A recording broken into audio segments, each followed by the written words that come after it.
Tonight, we explore a profound teaching in Zen called the Great Doubt. This is not the kind of doubt that makes us feel lost or hopeless. It is a way of being that can bring extraordinary peace into our lives. Before we begin, feel free to share what time it is and where you're listening from. The Great Doubt is like a door that opens inward. When we are willing to truly question, to sit with not knowing, something unexpected can happen. The mind grows quiet. The heart grows spacious. We discover a kind of peace that does not depend on having all the answers. Tonight, we will explore this teaching through stories and reflections. We will meet people who found that their deepest questions led them not to confusion, but to clarity. Not to despair, but to a gentle awakening. Let your body settle wherever you are resting. There is nothing you need to figure out right now. Nothing you need to solve. Simply listen, and let these ancient teachings wash over you like gentle rain into earth. The stories will carry you. The wisdom will find its way in. Take a slow, deep breath, and let's begin our journey together. There is an old saying in Zen that goes like this: great doubt, great awakening. Small doubt, small awakening. No doubt, no awakening. At first, this might seem strange. We usually think of doubt as something negative, something to overcome. We want to feel certain, to have solid answers that we can hold on to. But Zen points to a different kind of doubt. Not the anxious worry that keeps us up at night, and not the cynical suspicion that closes our hearts. The great doubt is something else entirely. It is a profound willingness to question, to look beneath the surface of things, to wonder about what we have always assumed to be true. Most of us walk through life with a set of beliefs we have never really examined. We believe we know who we are, what makes us happy, and how life works. These beliefs feel solid and reliable, and they give us a sense of security. But sometimes, if we are honest, we notice a quiet unease beneath all our certainties. There is a feeling that something important is being missed, that our understanding, however complete it seems, is somehow not enough. This unease is not a problem to be solved, but rather an invitation, an opening towards something deeper. The great doubt begins when we become willing to question not just the small things, but the fundamental things. Who am I, really? What is this life? What remains when all my ideas and opinions fall away? These are not questions that the thinking mind can answer with a neat explanation. They are questions that open us and soften the rigid walls of what we think we know. Zen teaches that this opening is essential. Without it, we remain trapped in our familiar patterns, our comfortable certainties. We miss the aliveness that exists beneath our concepts. The great doubt is like a key that unlocks a door we did not even know was there. Let us explore a story that shows this teaching. In a prosperous city known for its schools and libraries, there lived a man named Jiro who had devoted his life to learning. From childhood, he had loved knowledge. He memorized texts that others found difficult. He asked questions that impressed his teachers. By the time he was grown, he had studied philosophy, history, medicine, and the movements of the stars. People came from distant towns to consult him on difficult matters. Jiro took pride in his learning. When someone posed a question, he could usually provide an answer. When debates arose, he could argue any position with skill and confidence. His mind was sharp, his memory vast, his reasoning precise. By any measure, he was a successful man, respected and accomplished, certain of his place in the world. But in quiet moments, when the visitors had gone and the books lay closed on his desk, Jiro sometimes felt a strange emptiness. He could not name it exactly. It was like a room that looked full but felt hollow. He had accumulated so much knowledge, yet something essential seemed to be missing. He told himself this feeling would pass. Perhaps he simply needed to learn more. Perhaps there was some field of study he had neglected, some wisdom tradition he had not yet explored. He threw himself into new subjects with renewed energy. He traveled to distant cities to study with famous teachers. He filled more shelves with more books. But the emptiness remained, quiet and persistent, like a guest who would not leave. One autumn, Jiro heard about an old teacher who lived in the mountains outside the city. People spoke of her with a kind of reverence that puzzled him. She had written no books. She held no formal position. She simply lived in a small hut and received visitors who climbed the long path to see her. Some said she was wise. Others said she was strange. Jiro decided to see for himself. The climb took most of a day. The path wound through forests of maple and pine, crossing streams on mossy stones. By the time Jiro reached the hut, he was tired and his robes were dusty. But his mind was already preparing the questions he would ask, the knowledge he would display.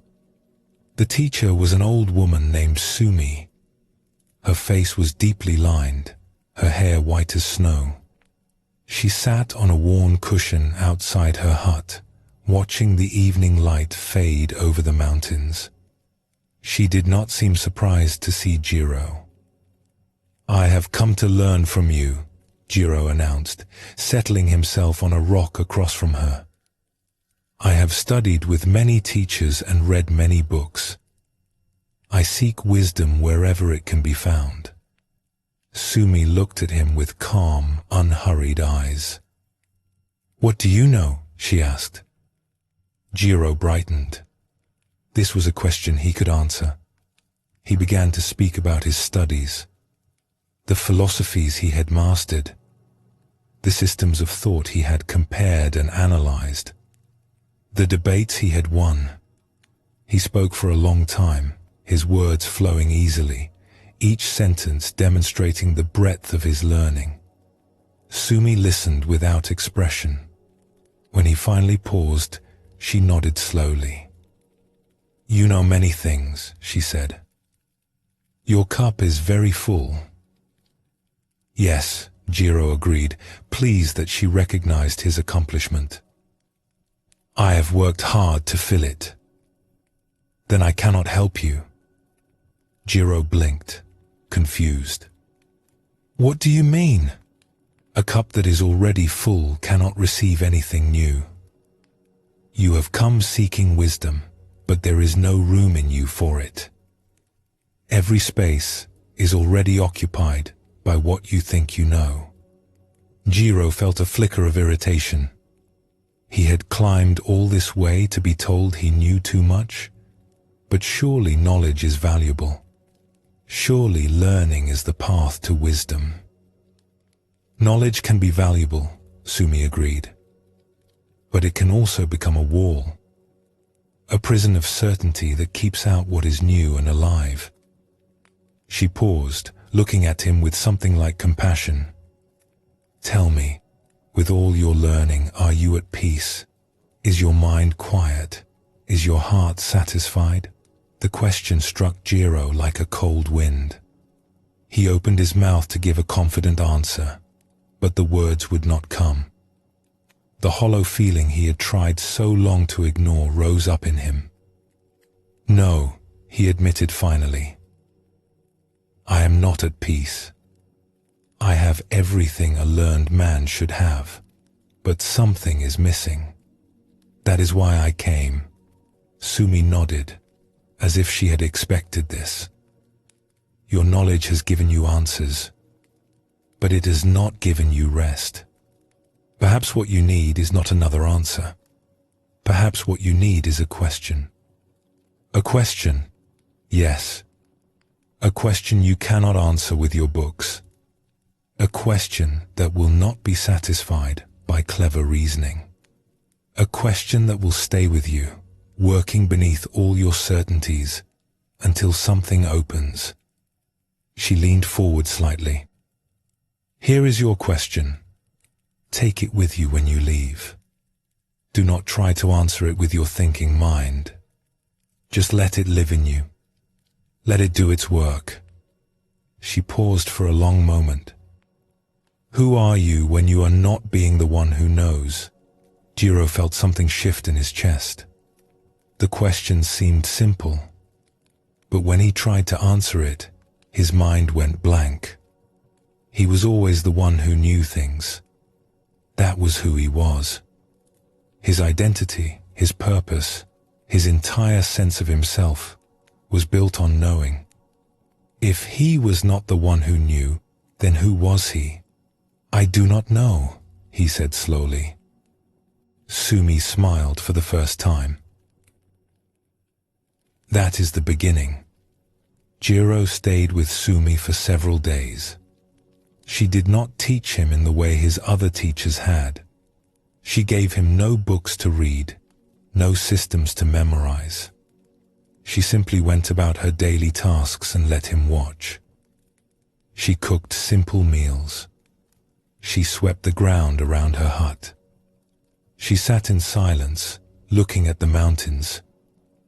And occasionally, without warning, she would ask him, "Who are you when you are not being the one who knows?"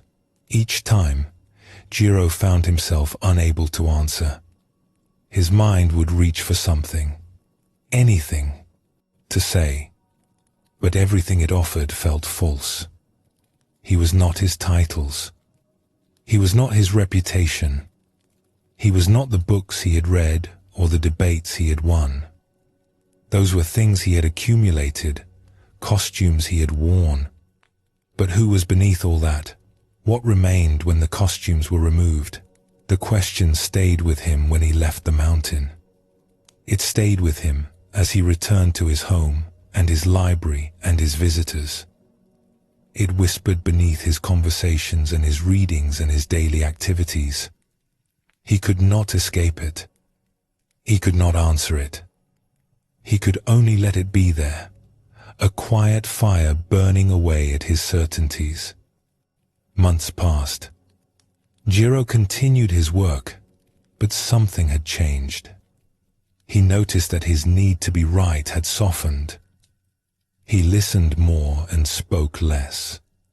When someone asked him a question, he no longer rushed to demonstrate his knowledge.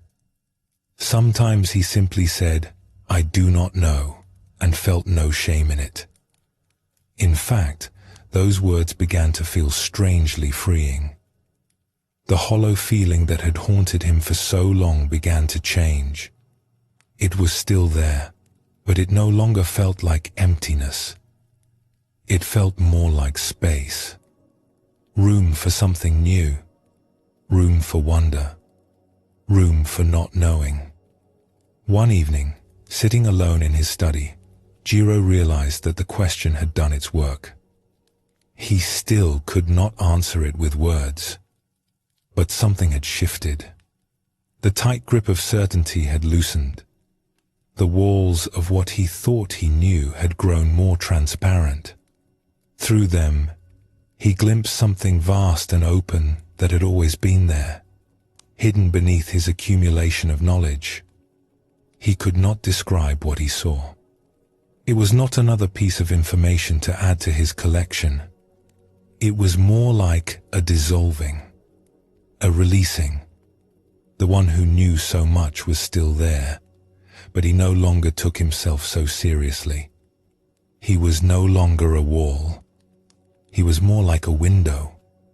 Years later, people still came to consult Jiro on difficult matters. His knowledge remained useful, but those who knew him noticed something different about him now.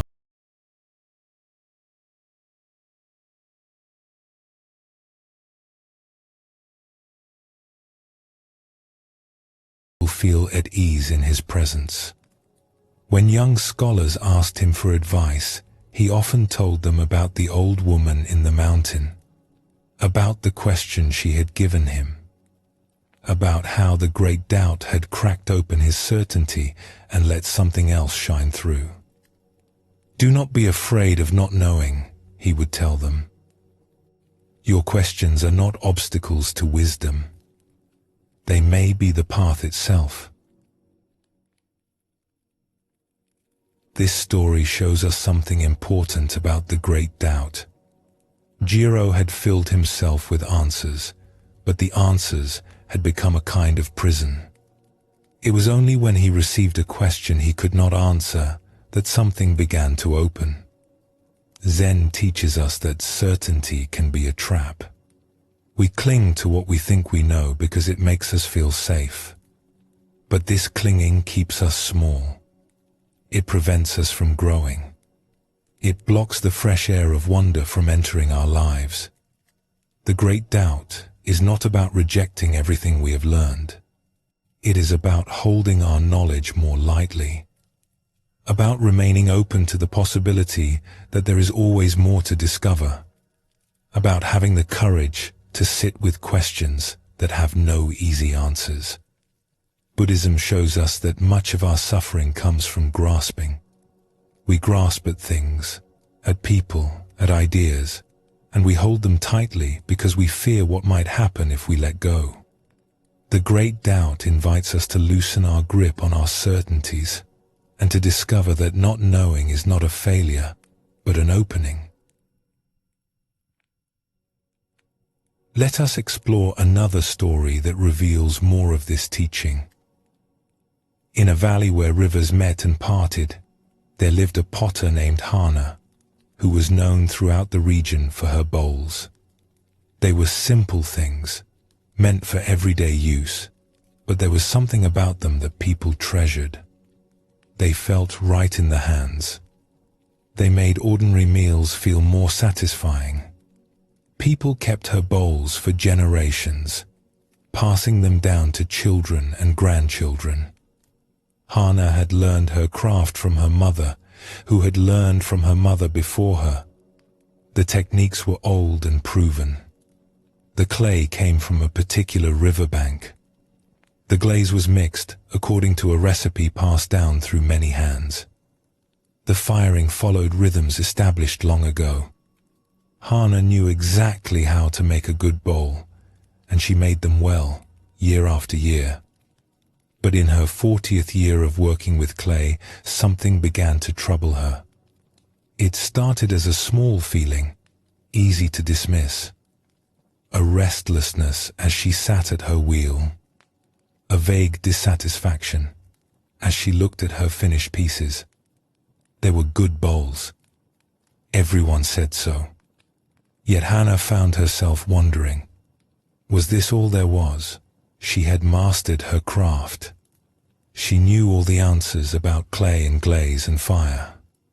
She could predict exactly how each piece would turn out. This predictability had once felt like mastery.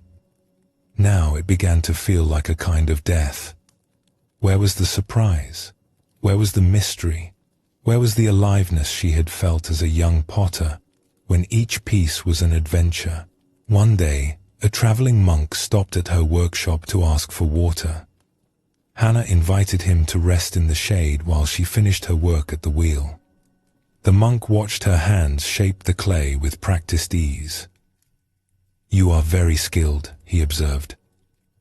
"I have been doing this for 40 years, Hana replied. "The work knows itself by now. My hands know what to do without thinking." "And does this satisfy you?" Hana paused. The question caught her off guard. "It should satisfy me," she said slowly. I do good work. People value what I make. I have nothing to complain about. But does it satisfy you? The monk asked again gently.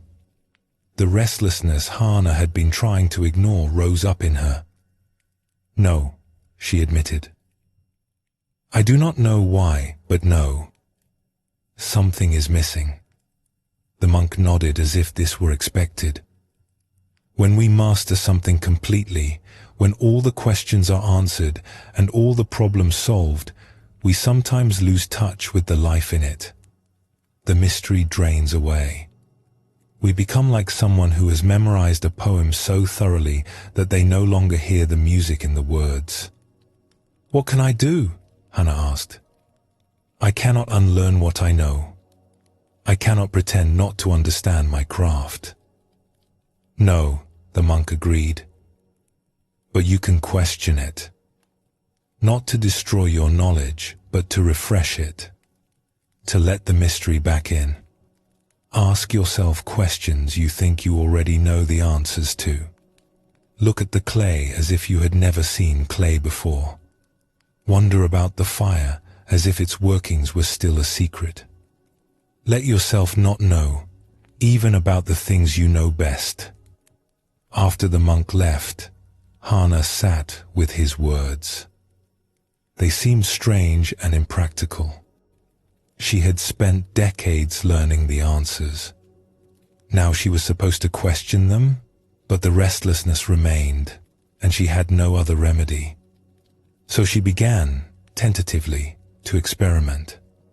When she sat at her wheel, instead of reaching for the familiar certainty, she tried to approach the clay with fresh eyes. What is this material, really? How does it respond to my touch? What does it want to become? At first, nothing happened. Her hands moved in the same old patterns. Her mind supplied the same old answers. But she persisted, day after day, letting questions arise rather than reaching for solutions. Then, slowly, something began to shift. She started noticing things she had overlooked for years.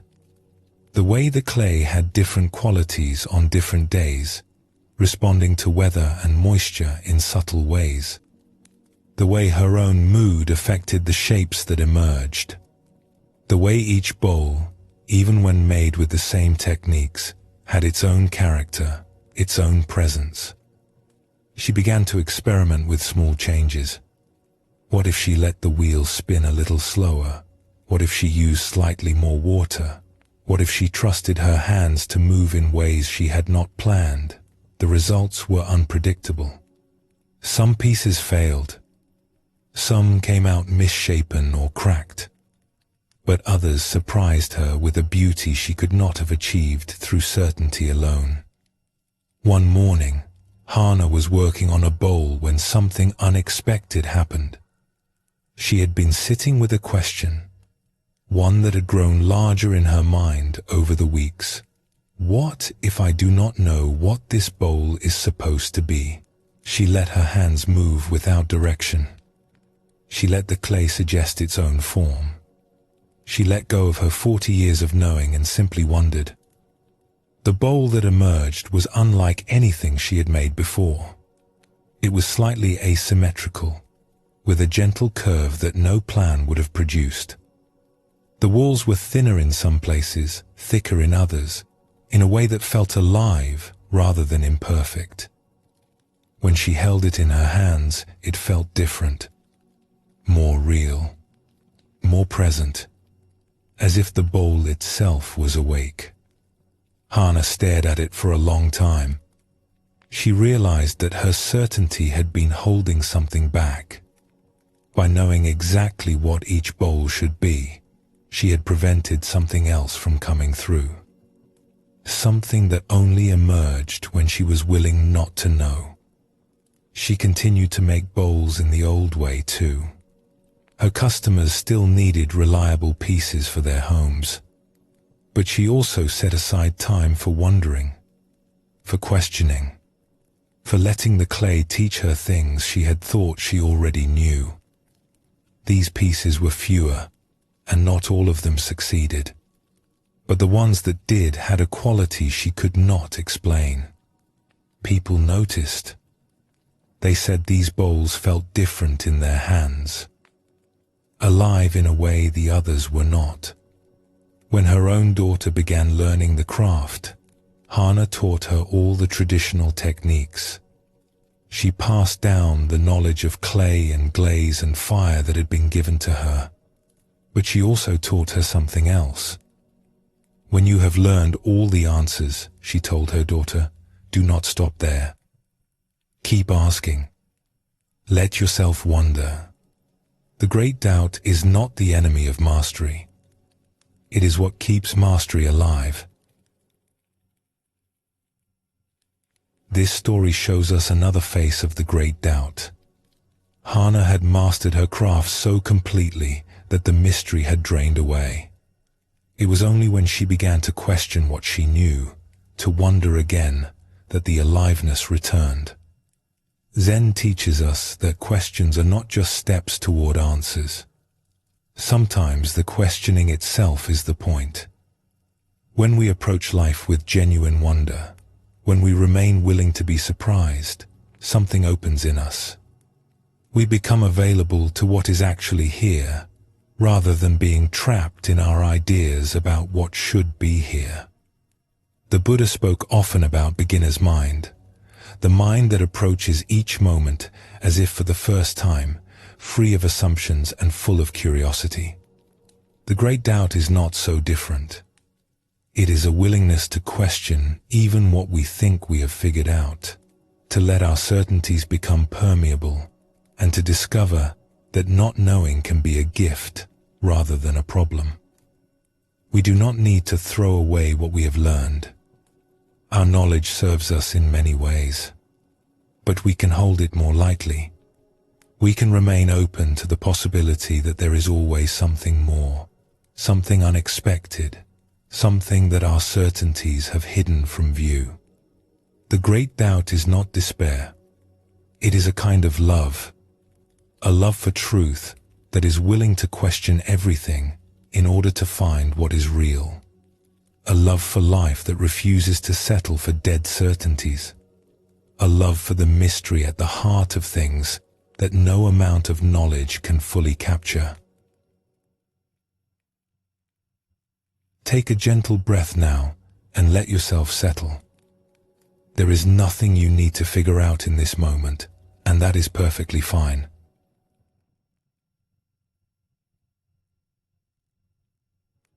In our daily lives, we ask questions because we want answers, which is less than #0. 5# is greater than, where did I put my keys? What time does the shop close? How do I solve this problem at work? These questions serve a practical purpose, and when we find the answers, the questions dissolve. We move on to the next thing. But there is another kind of question, one that works differently. These are questions that cannot be answered in the usual way. They are not puzzles to be solved, but doorways to be entered. When we sit with them, they do not lead us to a conclusion. Instead, they open something in us that was closed. Zen Buddhism has long used this kind of question as a tool for awakening. The great masters discovered that certain questions, held deeply and sincerely, could loosen the grip of the thinking mind and allow something else to shine through. These questions were not meant to produce clever answers. They were meant to exhaust the mind's usual strategies and bring the seeker to a place beyond concepts. This may sound difficult or confusing, but it is actually quite natural. We have all had moments when a question stopped us in our tracks, when something we saw or heard or felt made us pause and wonder in a way that went deeper than thought. In those moments, the question was not a problem to be solved, but rather a kind of opening, a gap in our usual busyness where something quieter could be felt. Think of a child who asks, Why is the sky blue? We can give them a scientific explanation about light and atmosphere, and they may nod and accept it. But often they ask again, but why? They are not really asking for more information. They are expressing wonder, touching the mystery that exists beneath all our explanations. That wonder, that willingness to keep asking even when answers have been given, is a kind of natural doubt that opens rather than closes. The great doubt often begins with a question like this. Not a question we answer and move past, but one we carry with us. One that works on us slowly, beneath the surface, changing us in ways we cannot predict. Let us explore a story that shows how such a question found one young woman. In a town built along the banks of a slow-moving river, there lived a young woman named Yuki, who had always been quick with answers. From childhood, she had excelled at her studies.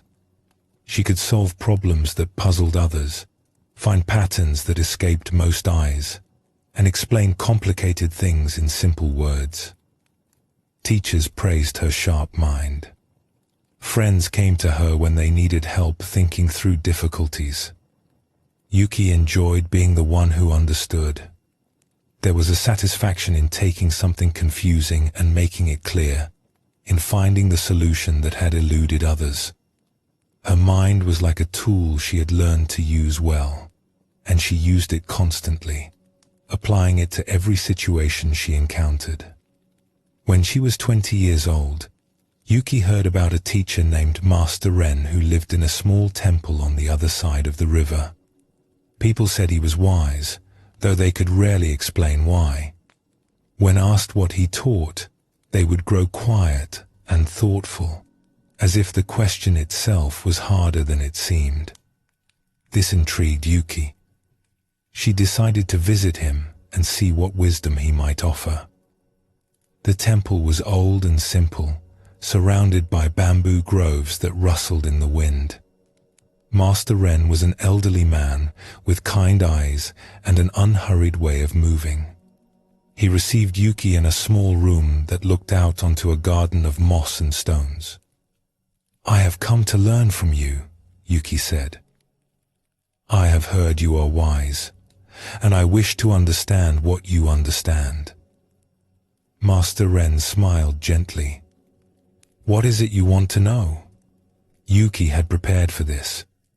She had a list of philosophical questions she wanted to discuss, problems she had been pondering, ideas she wanted to test against a wise mind. She began to lay them out, one after another, showing the depth of her thinking. Master Ren listened without interrupting. When she finished, he nodded slowly. "You have a good mind," he said. "You think clearly and express yourself well. But I wonder if all this thinking has brought you peace." Yuki paused. It was not the response she had expected. "I enjoy thinking," she said carefully. "It is what I do well." "Yes, I can see that. But enjoying something and finding peace in it are not always the same. Does your mind ever rest? Or does it spin constantly, always looking for the next problem to solve, the next question to answer?" Yuki felt a flicker of recognition. It was true that her mind rarely stopped. Even in quiet moments, it was working, analyzing, comparing, planning. She had always seen this as a strength, but now she wondered if it might also be a kind of burden. "It does spin," she admitted. "But is that not just how minds work?" "Some minds spin more than others," Master Ren replied. "And sometimes the spinning becomes a habit that prevents us from seeing what is right in front of us. We become so busy thinking about life that we forget to live it." He paused and looked at her with something like compassion. "I would like to give you something. Not an answer, but a question. A different kind of question than you are used to. This question cannot be solved with your usual thinking. If you try to answer it that way, you will only go in circles. But if you carry it with you, let it live in you without forcing an answer, it may show you something your thinking mind cannot reach. Yuki felt both curious and skeptical. She had always solved questions by thinking about them. What other way was there? "What is the question?" she asked. Master Ren was quiet for a long moment. Then he said, "What did your face look like before your parents were born?" Yuki blinked. The question made no sense. She had not existed before her parents were born. She had no face then. The question seemed absurd, like asking what color silence was or how much happiness weighed. "I do not understand," she said. "That question has no answer." "Perhaps," Master Ren replied. "Or perhaps the answer is not the kind your thinking mind can find. Take the question with you. Do not try to figure it out. Just let it be there, like a stone in your pocket. See what happens over time." Yuki left the temple feeling frustrated. She had come seeking wisdom and had received only a nonsensical riddle. On the walk home, her mind immediately began working on the question, trying to find an angle of approach. Could it be a metaphor for something? Was there a logical trick she was missing? She turned it over and over, but every approach led nowhere. In the days that followed, the question stayed with her. She tried to dismiss it as foolishness, but it kept returning. "What did your face look like before your parents were born?" The words would surface while she was eating breakfast, while she was walking through the market, while she was lying in bed at night. Her mind would reach for an answer and find nothing. It was like trying to grasp water. Weeks passed, and something began to change. Yuki noticed that when the question arose, her usual thinking seemed to pause. For a moment, her mind would reach for its tools and find them useless. In that moment, there was a kind of silence, a gap in the constant spinning. At first, these gaps were brief and unsettling. Yuki was not used to her mind having nothing to do. But gradually, she began to notice something in those gaps, a quiet awareness that existed before her thoughts began, a sense of presence that did not depend on figuring anything out. She returned to Master Ren after several months. "I cannot answer the question," she said. "I have tried every way I know and nothing works. But something strange has happened. When I sit with the question, my thinking stops.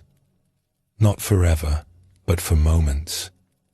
And in those moments, there is something else. A kind of stillness I never noticed before." Master Ren nodded. "This is what the question is for. It is not meant to be answered with the mind. It is meant to stop the mind just for a moment so that you can see what exists beneath all your thinking. The question is a tool for opening a door that thinking keeps closed." "But what is behind the door?" Yuki asked. "That is something you must see for yourself. No explanation I give you will be the same as seeing it directly. But I can tell you this, what you find there is not something new. It is something that has always been here, hidden beneath your busy thoughts. The question does not create it. It simply clears away what was blocking the view." Yuki continued to carry the question with her. She stopped trying to answer it and simply let it be present. When it arose, she would notice the pause in her thinking and rest there for a moment, feeling the stillness that lay beneath. Over time, this practice changed her. She was still quick and capable, still good at solving problems and explaining complicated things. But there was something different now, a spaciousness behind her cleverness that had not been there before. She no longer felt that she had to figure everything out. She could let some questions remain unanswered, let some mysteries stay mysterious. The constant spinning of her mind began to slow, and in the spaces between thoughts, she found a peace she had never known was possible. Years later, when students came to her seeking wisdom, she would sometimes give them impossible questions of their own, not to frustrate them, but to offer them the same gift Master Ren had given her. A question that could not be answered with thinking. A doorway into the silence that exists beneath all our noise. This story shows us something important about the questions used in Zen practice. They are not tests of cleverness or puzzles to be solved. They are tools for going beyond the thinking mind, for opening a space where something deeper can be seen. Zen teaches that our ordinary thinking, useful as it is, can only take us so far. It is like a boat that carries us across a river. On the other side, we must leave the boat behind and walk on land. The thinking mind is good for certain things, but there are dimensions of experience it cannot reach. The impossible question is a way of bringing the thinking mind to its limit and showing us what lies beyond. We spend most of our lives answering questions that have answers. This is necessary and useful, but it can also create a habit of mind that expects every question to be solvable, every mystery to be explainable. When we encounter something that cannot be figured out, we often feel frustrated or inadequate. We think there must be an answer we are missing, a solution we have not yet found. The questions of Zen point us in another direction entirely. They teach us that some things are not meant to be figured out. They are meant to be experienced. They are doorways, not puzzles. When we stop trying to solve them and simply let them work on us, they can open spaces in our consciousness that all our solving could never reach. The Buddha taught that our deepest nature cannot be grasped by concepts. It must be experienced directly. But our minds are so busy generating concepts that we rarely have a moment of direct experience. The great doubt, expressed through questions like the one Master Ren gave Yuki, creates an opening in the constant flow of thought. In that opening, we can glimpse what was always there, waiting to be noticed. Let us explore another story that reveals more of this teaching. In a village nestled among green hills, there lived a farmer named Taro, who had worked the same land his whole life. He was a practical man who valued what was useful and distrusted what was not. He had little patience for philosophy or abstract ideas. Life was about planting and harvesting, about rain and sun, about the simple rhythms that had sustained his family for generations. But when Taro was in his 50th year, something began to trouble him. He could not say exactly what it was. A heaviness had settled over him that the familiar routines no longer lifted. He would stand in his fields at sunset, looking at the mountains in the distance, and feel a strange ache in his chest. Something was calling to him, though he did not know what. His wife noticed the change in him. "You have been quiet lately," she said one evening. "Is something wrong?" "I do not know," Taro replied honestly. "I feel like I am missing something, like there is a question I am supposed to ask, but I do not know what the question is." His wife was a wise woman in her own way. "Perhaps you should talk to old Kenzo," she suggested. "He seems to understand things that others miss." Old told Kenzo was a former monk who had returned to the village years ago to live out his remaining days. He kept to himself mostly, tending a small garden behind his cottage, but people said he had a way of seeing into the heart of things. Taro had never spoken with him about anything beyond the weather and the crops. The next morning, Taro found himself walking toward Kenzo's cottage.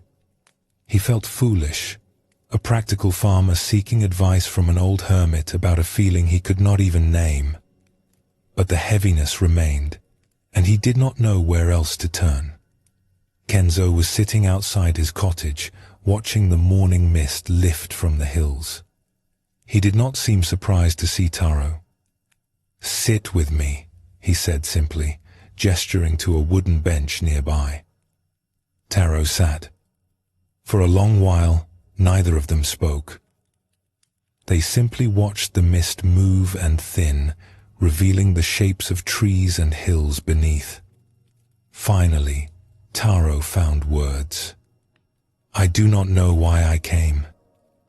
I feel like something is missing, but I cannot say what. I have a good life, a good wife, good land. But lately, there is this weight in my chest that will not lift." Kenzo nodded slowly, as if this were a familiar story. "The weight you feel is a question trying to be born. Your heart is asking something that your mind does not know how to hear." "What question? That is what you must discover. But I can tell you this much. The question is not about your farm or your crops or anything practical. It is about something deeper, something you have been too busy to notice all these years." Taro felt frustrated. "I do not understand. Can you not just tell me what the question is?" Kenzo smiled gently. "If I told you, it would be my question, not yours. The question must arise from your own heart. But I can give you a practice that might help it emerge." He paused, looking out at the hills. "Each morning and each evening, sit quietly for a little while. Do not try to think or figure anything out. Simply ask yourself, silently, 'What is this?' Do not answer. Just let the question be there. Ask it about the weight in your chest. Ask it about the sky, the trees, your own hands. What is this?" Over time, the question will find its own depth. Taro was skeptical. This seemed like a waste of time, sitting and asking a question without trying to answer it. But the weight in his chest was real, and he had no better ideas. So he agreed to try. Each morning before beginning his work, and each evening after finishing, Taro would sit quietly on the edge of his field. He would look at whatever was before him and silently ask, "What is this?" At first, his mind would jump in with answers. "The sky is blue. The tree is an oak. My hands are rough from work." But he learned to let these answers pass and simply stay with the question. Days became weeks. The practice felt strange at first, almost embarrassing. What was a practical farmer doing? Sitting and asking silly questions about trees and sky. But something in him needed this, and so he continued. Gradually, the question began to change. It became less about naming things and more about wondering at them. What is this sky, really? What is this moment of being alive? What is this awareness that looks out from my eyes? The questions had no answers, but they opened something in Taro that had been closed. The weight in his chest began to shift. It was still there, but it no longer felt like a burden. It felt more like a door, slightly ajar, with light coming through from the other side. One evening, sitting at the edge of his field as the sun went down, Taro asked his question, and something happened that he would never quite be able to explain. The boundary between himself and what he was looking at seemed to thin and then dissolve. There was just this moment, this light, this presence, with no separation between seer and seen. It lasted only a moment, but in that moment, Taro understood why he had felt that weight. He had been carrying around a sense of separation his whole life, a feeling that he was here and the world was out there, divided and alone. In that moment of dissolution, the loneliness he had not even known he was carrying lifted. When the experience passed, Taro sat very still. Tears were running down his face, though he did not feel sad. He felt, for the first time he could remember, completely at home in the world. He went back to old Kenzo the next day. "Something happened," he said. "I cannot explain it. But something opened." Kenzo looked at him and smiled. The question did its work. It kept knocking on a door until the door finally opened, even if only for a moment. Will it happen again? Perhaps? Perhaps not. But you have seen now what was always there. You know it is real. That knowing will stay with you, even when the door seems closed. And you can keep asking your question. It is a good companion for the rest of the journey. Why did the question work when nothing else did? Kenzo considered this. Because you were not trying to get anywhere. You were not trying to figure anything out or achieve any special state. You were simply wondering, openly and honestly, without expectation. That openness is the key.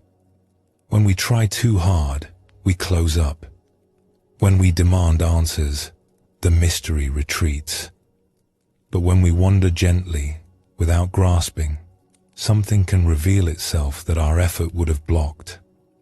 Taro returned to his farming, to his practical life of planting and harvesting. But he was not the same man who had walked to Kenzo's cottage that morning. The heaviness was gone, replaced by something lighter and more open. He still asked his questions sometimes, sitting quietly at the edge of his field. And though the great opening did not return in the same way, there were smaller openings, moments of wonder and presence that seasoned his days with a sweetness he had never known. Zen teaches that the truth we seek is not hidden in some distant place. It is right here, in this moment, in this breath, in this ordinary experience. But we are usually too busy with our thoughts and plans and worries to notice it.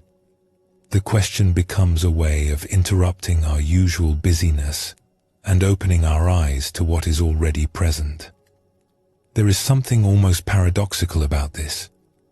We ask a question because we want to know something. But the questions of Zen work differently. They do not lead to knowledge in the usual sense. They lead to a kind of unknowing that is more intimate with reality than any concept could be. We ask the question not to find information, but to dissolve the barrier that information creates between us and direct experience. This is why the question must be lived rather than answered. When we carry a question without reaching for an answer, something in us stays open. The mind cannot close around a conclusion because there is no conclusion to close around. This openness itself is the beginning of wisdom. The Buddha taught that liberation is not something we achieve through effort alone. It is more like a recognition, a seeing of what was always true. The question helps us look in the right direction. It does not create the truth. It simply clears away the fog of thinking so that the truth can be seen. You may have noticed that both Yuki and Taro received questions that could not be answered in ordinary ways. This is intentional. When a question has an answer, we find the answer and move on. But when a question has no answer, at least no answer the thinking mind can grasp, we must stay with it. We must live with it. And in that living, something can happen that is beyond what thinking can produce. The great doubt is nourished by such questions. It is not doubt in the sense of skepticism or disbelief. It is a profound wondering, a willingness to not know, a staying open to mystery even when the mind wants to close around an answer. This kind of doubt is not a weakness. It is a strength. It keeps us humble, receptive, and alive to what each moment might reveal. We do not need to seek out impossible questions from Zen masters. Life itself offers us questions that cannot be answered if we pay attention. The mystery of why we are here at all. The strangeness of consciousness looking out from our eyes. The fact that anything exists rather than nothing. These are not problems to be solved, but wonders to be felt. When we allow ourselves to feel them, to really sit with them without rushing toward explanations, we are practicing the great doubt in our own way. Let yourself settle now and take a slow breath. The questions can rest for a while, held gently without needing to be answered.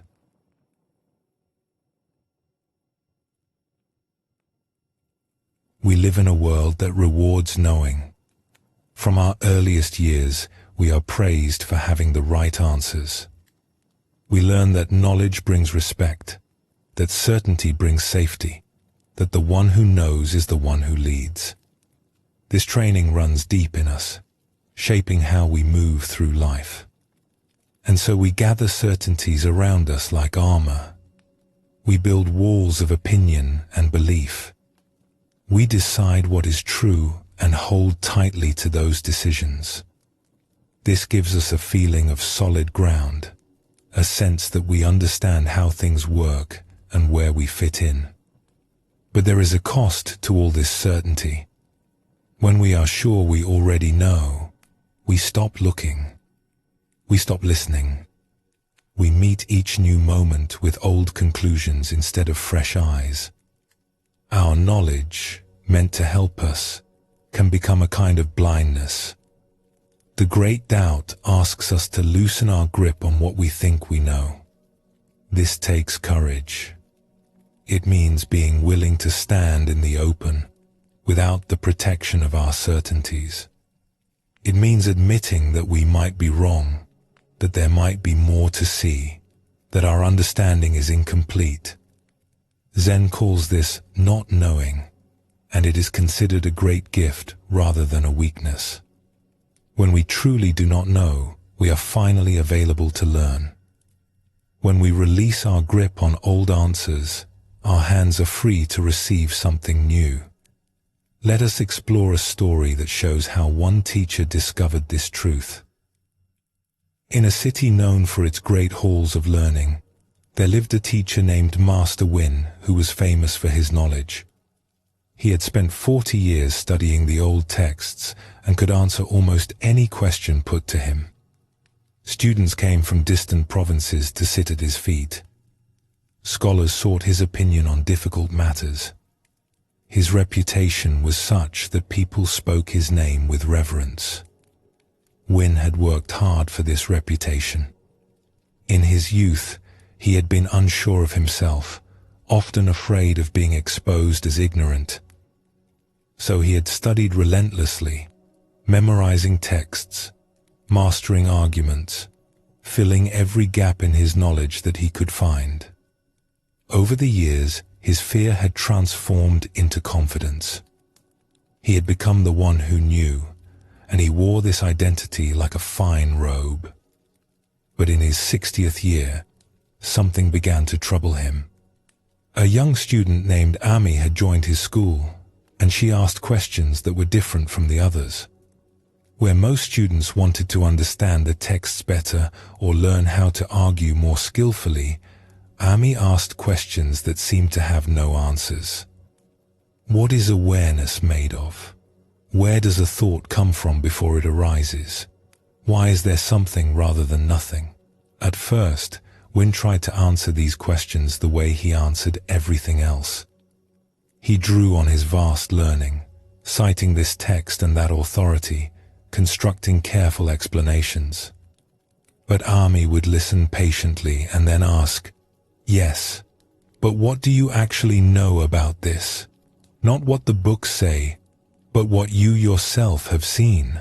These questions unsettled Win more than he wanted to admit. The truth was, on the deepest matters, he did not know from his own direct experience. He knew what others had written. He knew how to construct arguments. But when Ami asked what he himself had seen, he found a silence inside that his learning could not fill. He began to avoid Ami's questions, changing the subject or calling on other students. But the questions stayed with him. They followed him home in the evening and met him when he woke in the morning. They exposed something he had been hiding from himself for decades. Beneath all his knowledge, there was a vast territory of not knowing that he had never had the courage to face. One afternoon, Win was teaching a group of advanced students when Ami raised her hand. He felt his stomach tighten but called on her anyway. "Master Win," she said, "you have taught us so much about what the ancient masters said. But I wonder, what have you discovered for yourself? What do you know that did not come from a book?" The room fell silent. Students looked at their teacher expectantly. Win opened his mouth to give one of his usual learned responses, but something stopped him. Perhaps it was exhaustion from carrying his reputation for so long. Perhaps it was the honest curiosity in Ami's eyes. Perhaps it was simply time. "I do not know," he said quietly. The words hung in the air. Students exchanged confused glances. Their teacher, the great Master Win, had just admitted ignorance. "I have read many books," Win continued slowly, as if discovering the words as he spoke them. "I have memorized many teachings. I can tell you what this master said and what that scholar believed. But if you ask me what I myself have seen, what I know in my own bones, I must tell you honestly that it is very little. I have been so busy collecting the knowledge of others that I have rarely stopped to look directly at life itself." The silence in the room deepened. Some students looked uncomfortable. Others looked strangely relieved, as if a tension they had not known they were carrying had suddenly released. Ami smiled softly. "Thank you for your honesty, Master. That admission may be the most valuable thing you have taught us." In the days that followed, something changed in Win. His admission had cracked something open in him. He found himself less interested in displaying his knowledge and more interested in actual inquiry. He began to sit quietly in his garden, not studying texts, but simply looking at the trees, the sky, the movement of light through leaves. He noticed things he had never noticed before, simple things that his busy mind had always hurried past. He noticed the way a sparrow landed on a branch, adjusting its weight with tiny movements. He noticed how the color of the sky shifted gradually as afternoon became evening, a change so slow it was invisible unless you were truly watching. He noticed his own breathing, the gentle rise and fall that happened without his direction. These were not things he could learn from books. They were things that could only be seen by someone who was actually present. At first, this felt strange and unproductive. His whole life had been about accumulating knowledge, building his understanding, adding to what he knew. Now he was simply sitting and looking, not trying to learn anything at all. His mind kept telling him he was wasting time, that there were texts he should be studying, arguments he should be refining. But something deeper in him wanted this stillness, this direct contact with life that all his reading had never provided. Some of his students left, disappointed that their teacher no longer seemed to have all the answers. But others stayed, drawn by something new in Win that had not been there before. There was a freshness to him now, a quality of genuine curiosity. When he taught, he no longer spoke only from books. He spoke from his own wandering, his own not knowing. And somehow, this was more alive than all his previous certainty. One student who stayed was Ami, the young woman whose questions had started his transformation. She came to sit with him in his garden sometimes, and they would simply be there together, not discussing texts or debating ideas, just present with whatever was. "I am sorry if my questions troubled you," she said one afternoon. Win shook his head. "Your questions gave me a gift, though I could not see it at the time. They showed me that I had been hiding behind my learning, using it to avoid facing what I did not know. Now I am learning to be comfortable with not knowing. It is difficult, but it is also a relief." Other teachers heard about what had happened, and some came to see for themselves. A few were scornful. "He has lost his edge," they said. "All those years of study, and now he admits he knows nothing." But others sensed something different.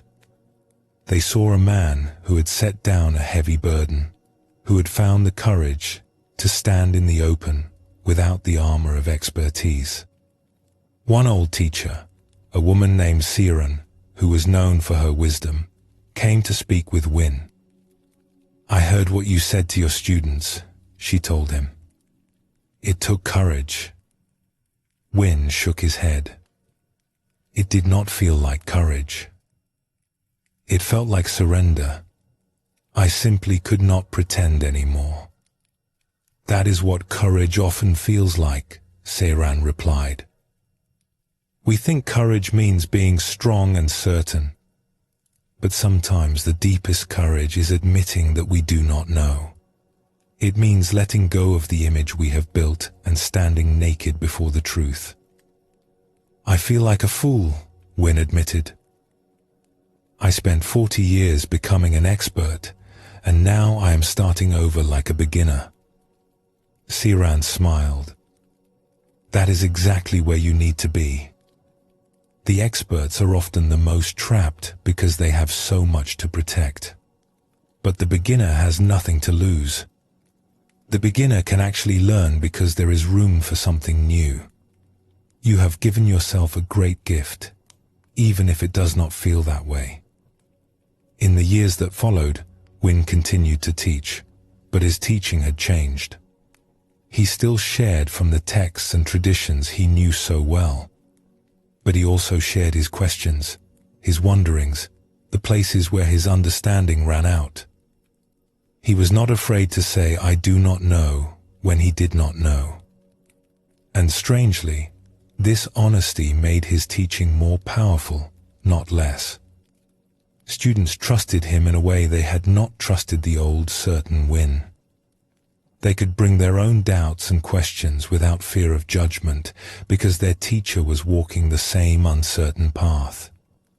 There was one student, a young man who had arrived full of ambition and certainty, who came to Win after a particularly honest lecture. "I do not understand," he said. "You used to be the greatest authority in the land. Everyone respected your knowledge.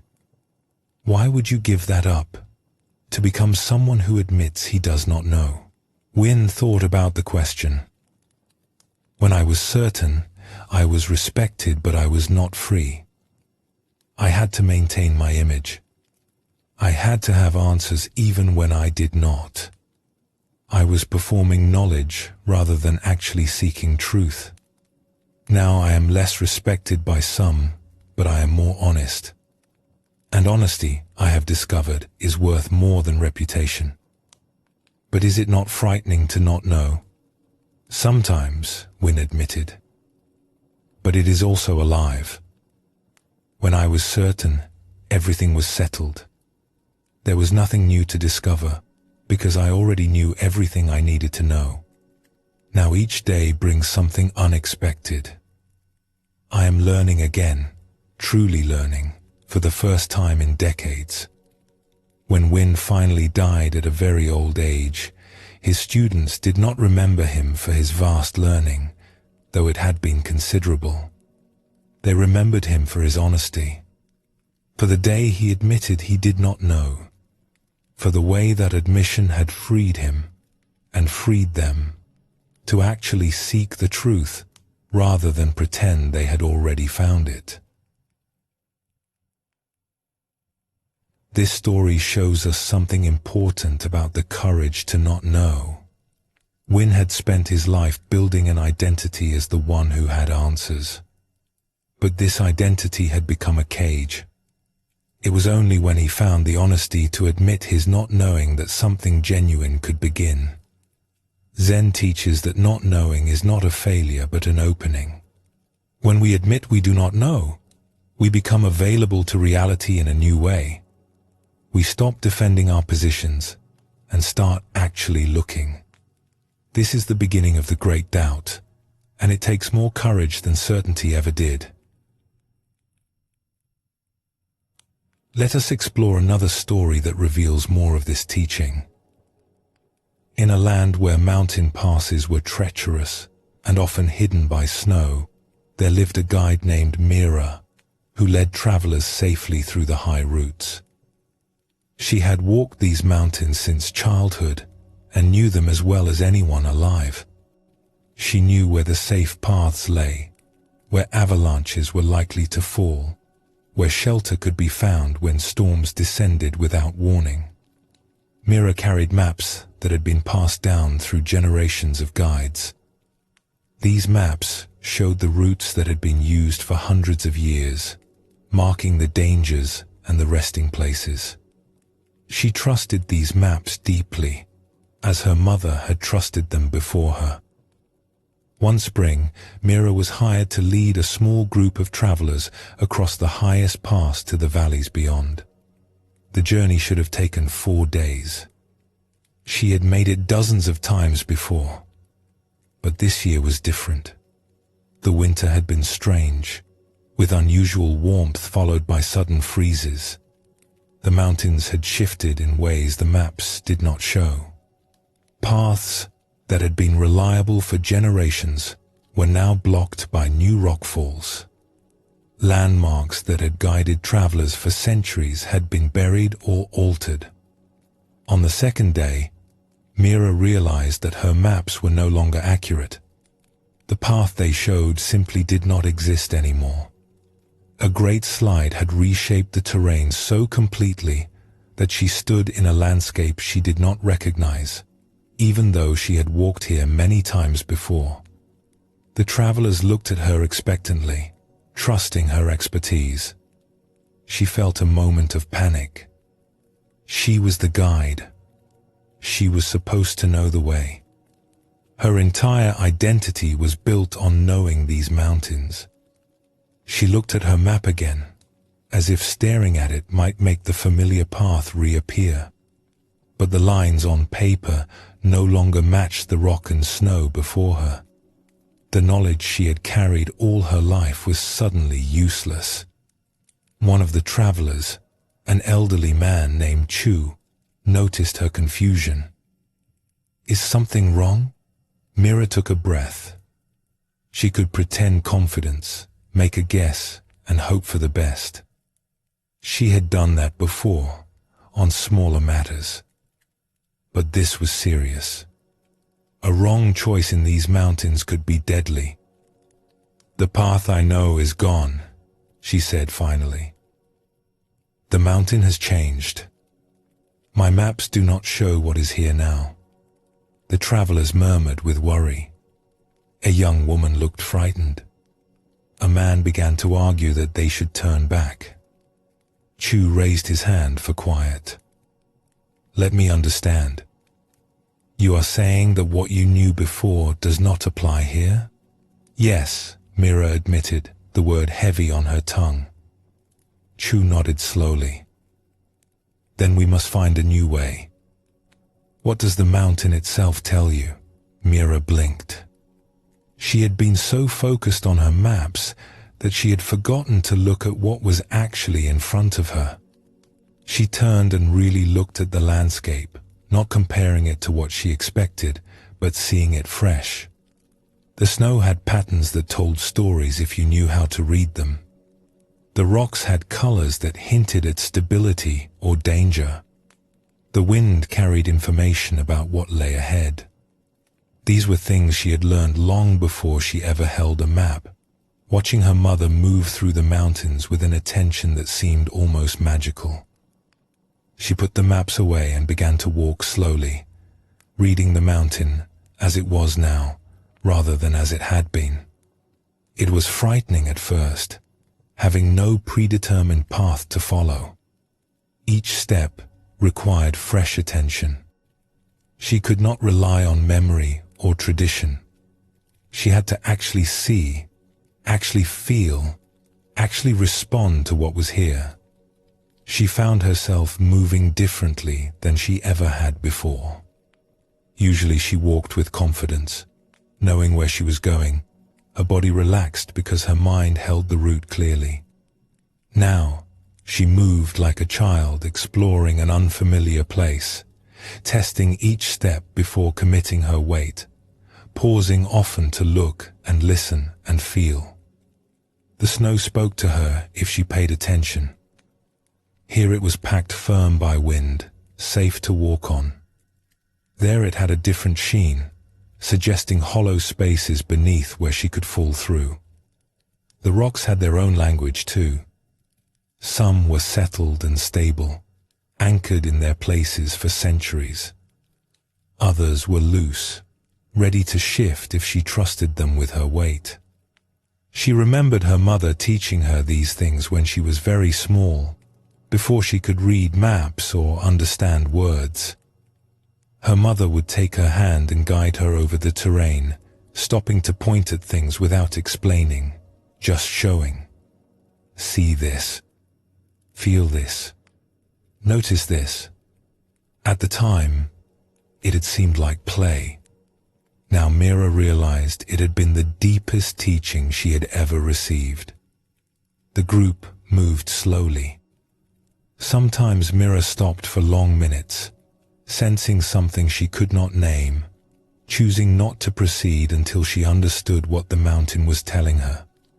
The travelers grew impatient at times, but old Chu would quiet them with a look. She is doing something more difficult than following a map, he told them. She is listening. There was one moment on the fourth day when Mira's new way of seeing may have saved all their lives. They were crossing a steep slope of snow that looked stable enough. The maps would have sent them straight across without hesitation. But something made Mira stop. She could not say what it was exactly. A quality of the light on the snow. A faint sound beneath her feet. An instinct rising from somewhere deeper than thought. We go around, she said, pointing to a longer route that would add an hour to their journey. The travelers protested. They were tired and cold. The snow looked fine. Why should they take the longer path? Mira could not explain. She only knew that something was wrong with the direct route, something her old certainty would have missed entirely. They took the longer path. And that evening, as they rested in a sheltered hollow, they heard the thunder of an avalanche behind them. It came from the slope they had not crossed, sweeping away everything in its path. If they had taken the direct route, they would have been caught in it. No one complained about the longer path after that. The journey that should have taken 4 days took 7. There were moments of real danger, routes that had to be abandoned, nights spent in inadequate shelter, when the safe caves could not be found. But they made it through, all of them, emerging into the valley beyond, tired but alive. When they reached the village on the other side, the travelers thanked Mira with relief and gratitude. She had saved them, they said. But Mira did not feel like a savior. She felt like someone who had been stripped of everything she thought she knew and had found something else in its place. Old Chu sought her out before departing. "You learned something on that mountain," he said.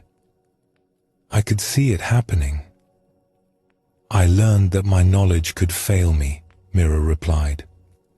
"That everything I trusted could become useless in a moment. It was terrifying. And yet you found the way." "Yes, but only after I stopped trying to use what I knew.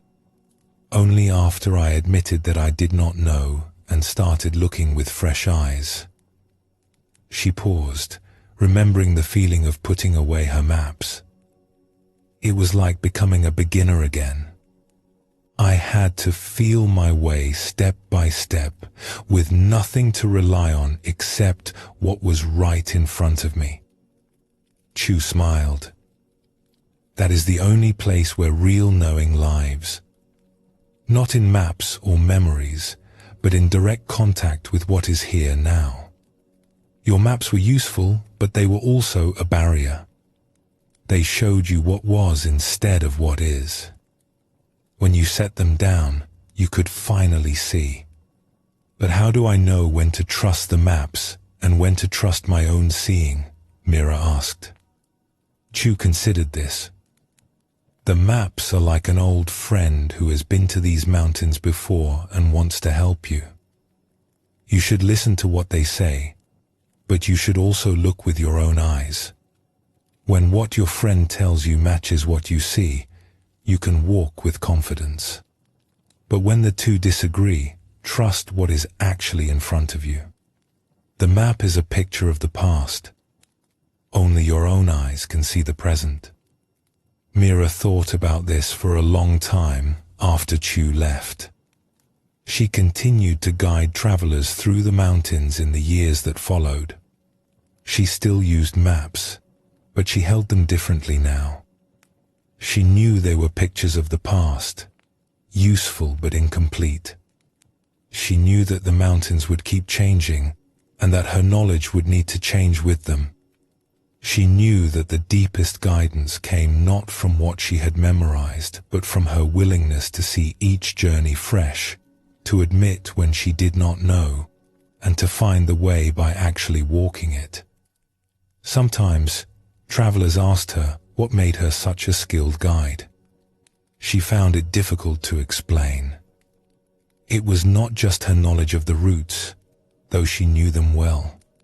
It was not just her physical ability, though years of climbing had made her strong. It was something harder to name, a quality of attention, a willingness to be uncertain, a trust in her own direct perception that went deeper than any map could reach. She taught this to the young guides who came to learn from her.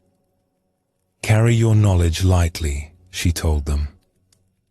"It will help you, but it will also blind you if you trust it too much. The mountain is always new, even when it looks familiar. If you want to find the true path, you must be willing to not know. You must read what is here, not what you expect to be here. That is the only way through." Both of these stories show us different faces of the same truth. Win the teacher and Mira the guide both had to release their grip on what they thought they knew in order to find something more real. For Win, it was the admission that his book learning had not given him direct insight. For Mira, it was setting down her maps when they no longer matched the territory. The Buddha taught that clinging causes suffering, and this includes clinging to our ideas and beliefs. When we hold too tightly to what we think we know, we lose touch with what is actually here. Our knowledge becomes a screen between us and reality, showing us a picture of the past instead of the living present. The great doubt invites us to hold our knowledge more lightly, not to throw it away, but to remember that it is always partial, always incomplete. When we stay open to not knowing, we stay open to life itself. We can respond to what is actually here rather than reacting from old patterns and assumptions. This kind of not knowing is not ignorance. It is a deeper intelligence that stays awake and responsive. It is the wisdom of fresh eyes and open hands. It takes courage to stand in this place, without the comfort of certainty. But it is here, in the willingness to not know, that real discovery becomes possible. Take a breath now and let yourself settle. You do not need to know anything in this moment. Simply rest here, open and at ease.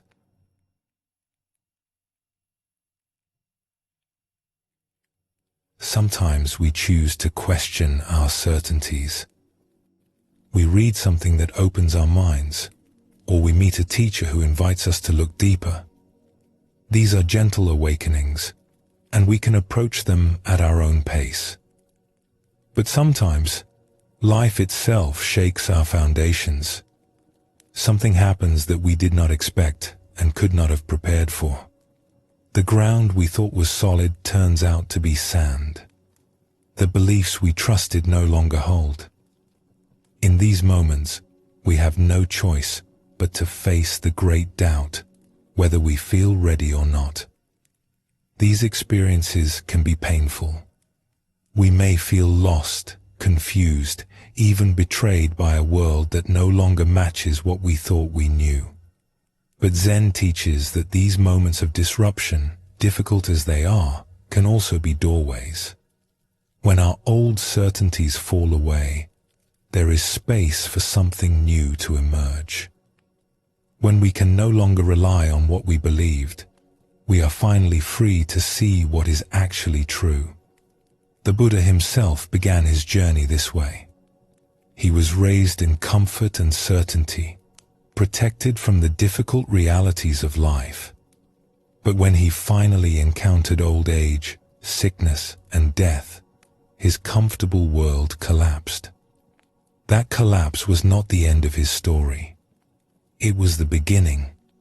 The shattering of his illusions opened the door to a deeper inquiry that eventually led to his awakening. We may not be seeking enlightenment. We may simply be trying to get through our days. But when life shakes us, when our certainties crumble, we can remember that this is not only loss, it is also opportunity. The great doubt that arises in such moments is not a punishment. It is an invitation to look deeper, to question more honestly, to find ground that does not depend on things staying the same. Let us explore a story that shows how one woman found her way through such a shaking. In a seaside town where fishing boats went out each morning and returned each evening, there lived a woman named Sora who had built a good life. She was married to a kind man who worked as a boat builder. They had 2 children who were growing strong and healthy. Their home was modest but warm, filled with the sounds of family life. Sora had always believed that if you worked hard and lived honestly, life would treat you fairly.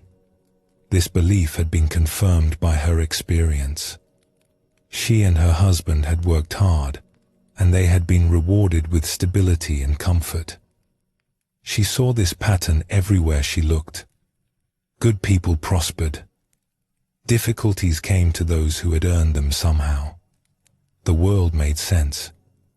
But in her 35th year, everything changed. Her husband, who had never been sick a day in his life, developed a sudden illness that no healer could explain. Within 3 months, he was gone. Sora found herself alone with 2 children to raise, a workshop to manage, and a heart so broken she wondered if it would ever mend. The loss was devastating, but what troubled her almost as much was what it did to her understanding of the world. Her husband had been a good man. He had worked hard. He had been kind to everyone he met. According to her beliefs, he should have lived a long and healthy life. His death made no sense. It violated everything she thought she knew about how the world worked. In the months that followed, Sora went through the motions of living. She cared for her children. She hired workers to keep the boat-building workshop running. She cooked meals and washed clothes and did all the things that needed to be done. But inside, she felt hollow.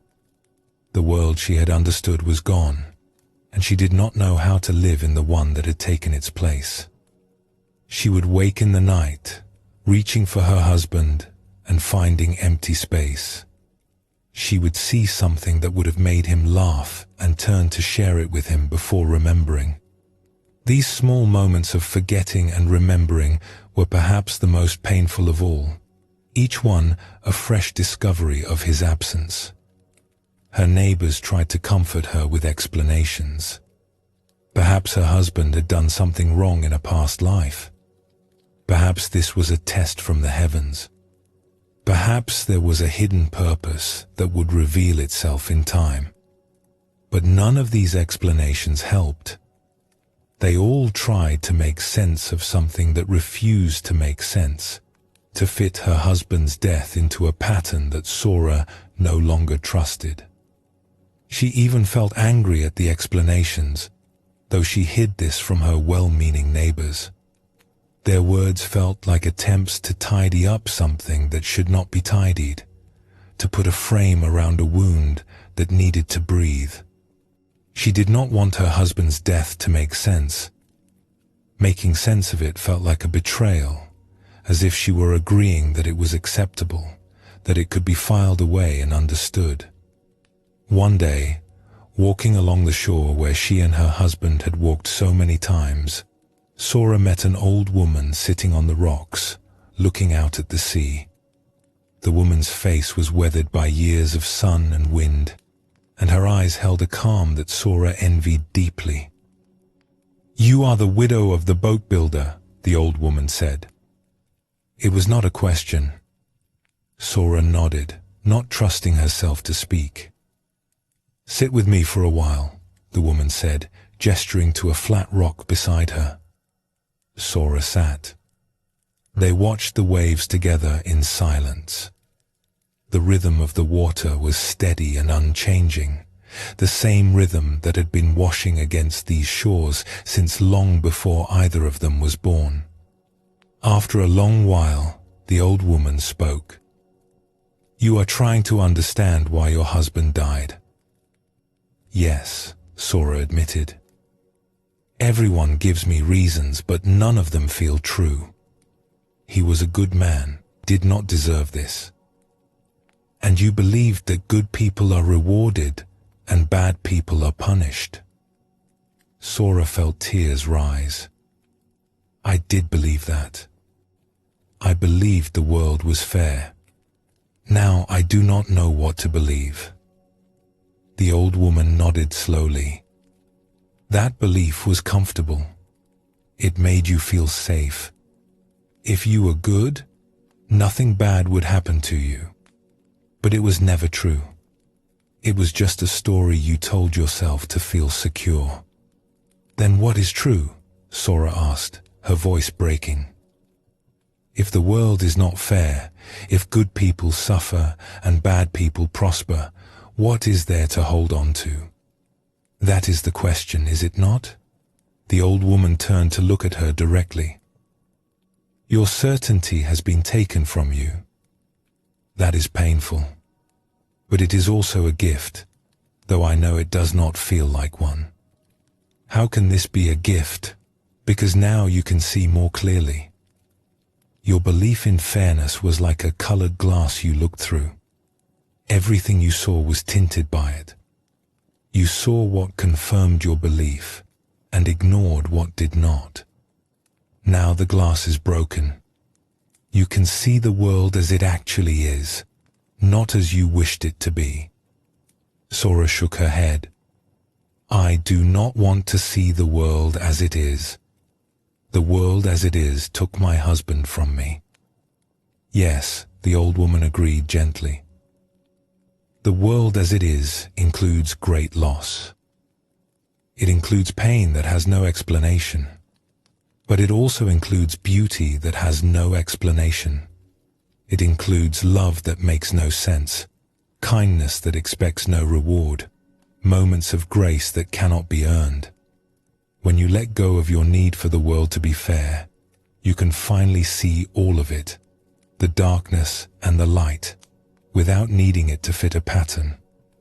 They sat together until the sun began to set, painting the water in shades of orange and gold. The old woman said little more, and Sora found herself not needing words. There was something calming about simply sitting there, watching the waves, letting her broken beliefs rest without trying to fix them. In the weeks that followed, Sora found herself returning to those rocks often. Sometimes the old woman was there, sometimes not. When she was there, they would sit together in mostly silence. When she was not, Sora sat alone, watching the sea, letting her questions exist without demanding answers. Slowly, something began to shift in her. The hollow feeling did not go away entirely, but it began to change. It became less like emptiness and more like space. She stopped trying to understand why her husband had died. She stopped searching for explanations that would make it make sense. She simply let it be what it was, a loss that had no reason, a sorrow that could not be fixed. And strangely, as she stopped fighting the senselessness of it, something else became available to her. She began to notice moments of unexpected beauty in her days. The way her children laughed together in the morning, the smell of the sea on a clear day, the satisfaction of a problem solved in the workshop. These things had always been there, but she had been too busy making sense of the world to fully receive them. One evening, sitting on the rocks as the stars emerged, the old woman spoke again. You are different than when we first met. Sora considered this. I have stopped trying to understand. And what have you found? I am not sure how to say it. I used to think I knew how life worked. Now I know that I do not know. But somehow, not knowing feels more honest than my old certainty. My beliefs were a wall I hid behind. Now the wall is gone. I feel more exposed, but also more alive. The old woman smiled. The great doubt has done its work. It has taken away your false ground and left you standing on what is real. What is real? This moment. This breath. This mystery of being alive that cannot be explained or controlled. When we stop demanding that life makes sense, we can finally meet it as it is. And what it is far stranger and more wonderful than any of our ideas about it.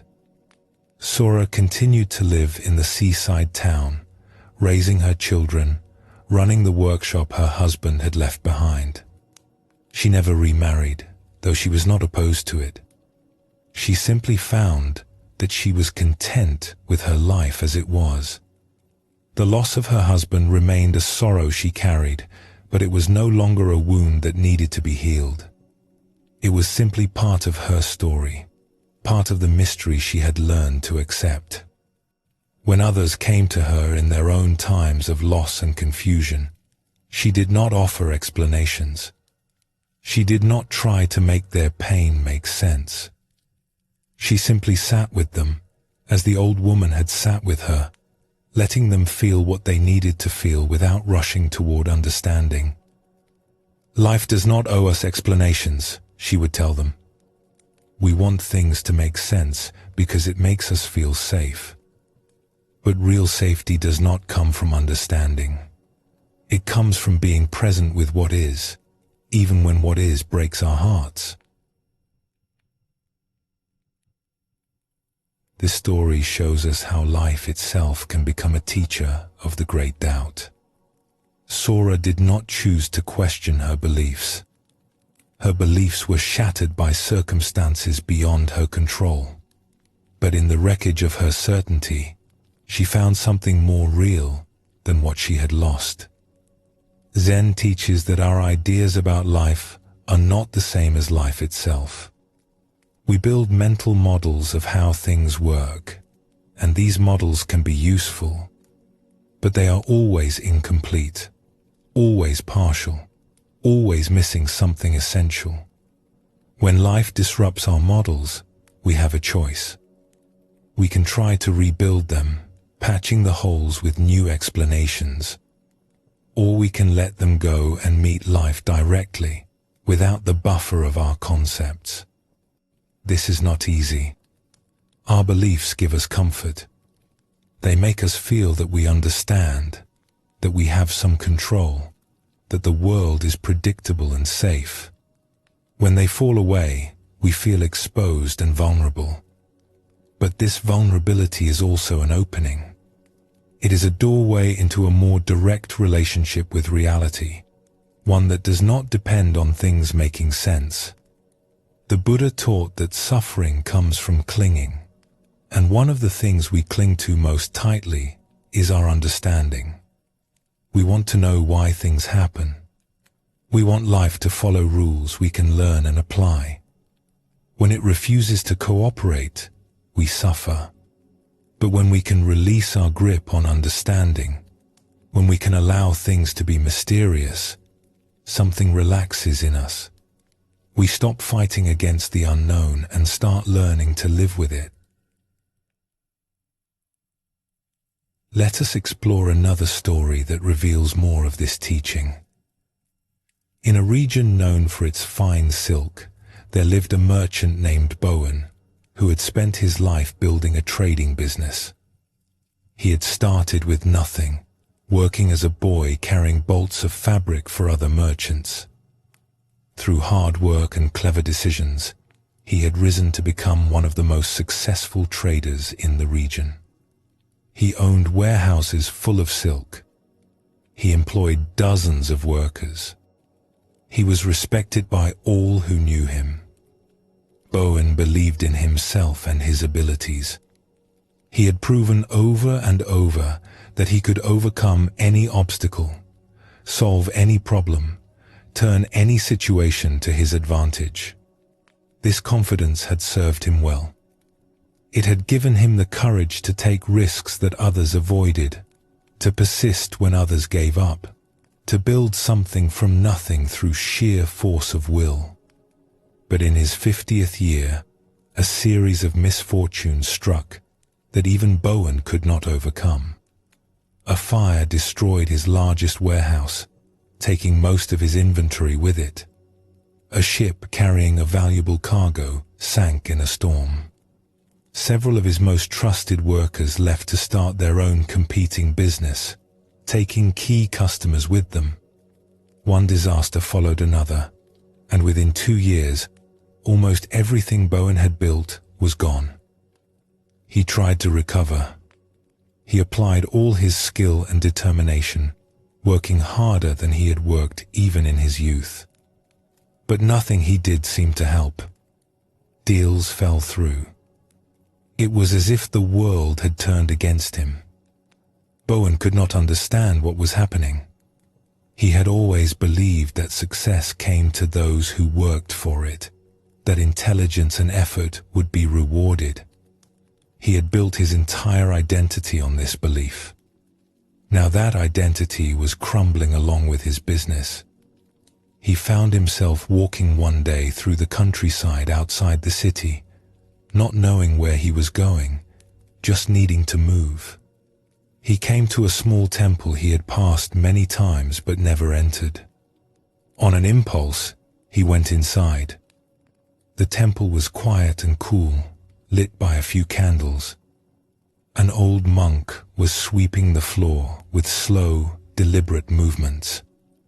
He looked up when Bowen entered and nodded a greeting. Bowen sat down on a bench, suddenly very tired. The monk finished his sweeping and came to sit nearby. "You look like a man who has lost something," the monk observed. Bowen laughed bitterly. "I have lost everything. My business, my wealth, my reputation. Everything I spent my life building. That is a great loss. I do not understand how it happened. I did everything right. I worked hard. I made smart decisions. I should have succeeded. I always succeeded before." The monk was quiet for a moment. "You believed that your efforts controlled the outcome, that if you did the right things, you would get the right results." "Yes, that is how the world works. That is how I built everything I had. And now," Bowen spread his hands helplessly, "now I do not know. Nothing I do makes any difference. It is as if the rules I lived by no longer apply." The monk nodded slowly. "Perhaps they never applied quite the way you thought they did. You worked hard and succeeded, and you believed the success came from the work. But perhaps there were other factors you did not see. Luck, timing, help from others. Circumstances beyond your control that happened to favor you. You took credit for it all, believing it was your doing. Now the same unseen factors work against you, and you are confused because you thought you were in charge." Bowen felt resistance rise in him. "So you are saying my success was not mine, that I did not earn what I achieved. I am saying that it is more complicated than you believed. You worked hard, yes. That mattered. But it was not the only thing that mattered. Many people work hard and do not succeed. Many foolish people prosper through luck alone. The relationship between effort and outcome is not as simple as you thought. Then what is the point of trying? If success does not depend on effort, why work at all?" The monk smiled gently. "I did not say effort does not matter. I said it is not the only thing that matters. We do what we can, and then we must accept what comes. The mistake is believing that we control more than we do. When we succeed, we take all the credit. When we fail, we cannot understand why. Both responses come from the same illusion, the illusion that we are in charge." Bowen sat with this for a long time. The temple was quiet except for the sound of birds outside. The monk did not rush him or add more words. He simply waited. The candles flickered in a breeze that came from somewhere, casting moving shadows on the walls. Bowen watched them dance and thought about all the times he had felt in control of his life. Had he ever really been in control? Or had he just been fortunate enough that circumstances aligned with his efforts? He remembered deals that had succeeded because a competitor fell ill at the right moment. He remembered storms that had delayed rival ships, allowing his goods to reach market first. At the time, he had barely noticed these factors. He had been too busy congratulating himself on his own cleverness. Finally, Bowen spoke. "If I am not in charge, what am I supposed to do? How am I supposed to live? You do your best, and you hold the results lightly. You make your plans, but you do not demand that they succeed. You work with what life gives you instead of insisting it give you what you want. This is not defeat. It is wisdom. It is learning to dance with life instead of trying to control it." I do not know how to do that, Bowen admitted. I have spent my whole life trying to control things. It is all I know. Then you have an opportunity to learn something new, the monk said gently. Your old way has been taken from you. That is painful, but it is also a kind of freedom. You no longer have to carry the weight of believing you control everything. You can set that burden down. It does not feel like freedom. It feels like failure. Give it time. What feels like failure now may come to feel like relief. The need to control is exhausting. You have been working hard your whole life, not just at your business, but at the impossible task of making life behave the way you wanted. Now you can finally rest from that effort. You can do what is in front of you without the weight of believing it all depends on you. In the months that followed, Bowen returned to the temple often. He did not become a monk, but he found something in those quiet visits that helped him through his difficulties. Slowly, he began to rebuild, but differently this time. He started smaller. He worked with fewer expectations. When things went well, he was grateful rather than proud.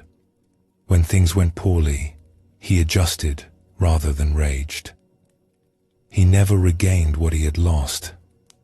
His new business was modest compared to his old empire, but he found something else, a kind of peace that had been missing even in his most successful years. He no longer carried the weight of believing he had to control everything. He no longer felt that his worth depended on his achievements. He could enjoy his work without being enslaved by it. His workers noticed the change in him. The old Bowen had been demanding and driven, always pushing for more, never satisfied. The new Bowen was calmer, more patient.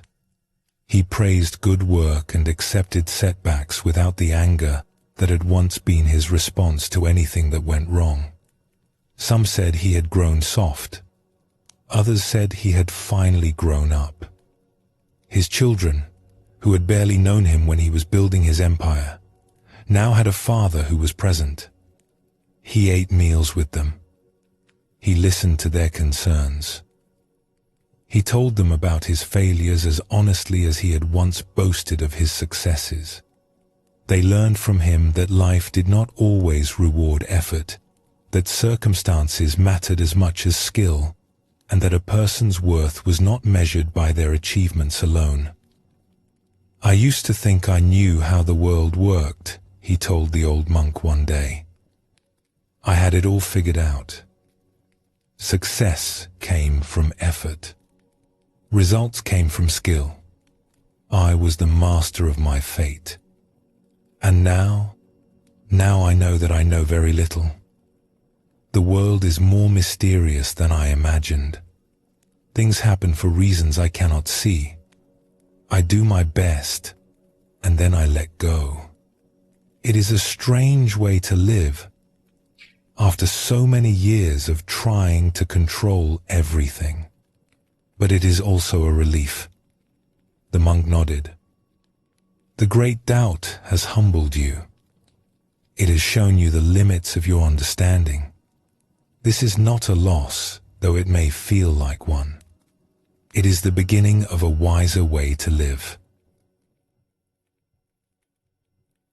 Both Sora and Bowen had their certainties stripped away by circumstances they did not choose, and both found, in the wreckage of what they had believed, a more honest relationship with life.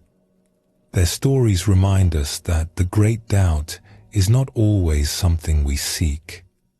Sometimes it finds us, breaking through our defenses, whether we are ready or not. Zen does not promise that life will be easy or that understanding will make it so. What it offers instead is a way of meeting difficulty that does not depend on things making sense. When we can sit with what we do not understand, when we can accept mystery instead of demanding explanations, We find a ground that cannot be shaken because it does not require certainty in the first place. Take a breath now and let your body soften. Whatever you think you know or do not know, this moment is simply here, asking nothing of you.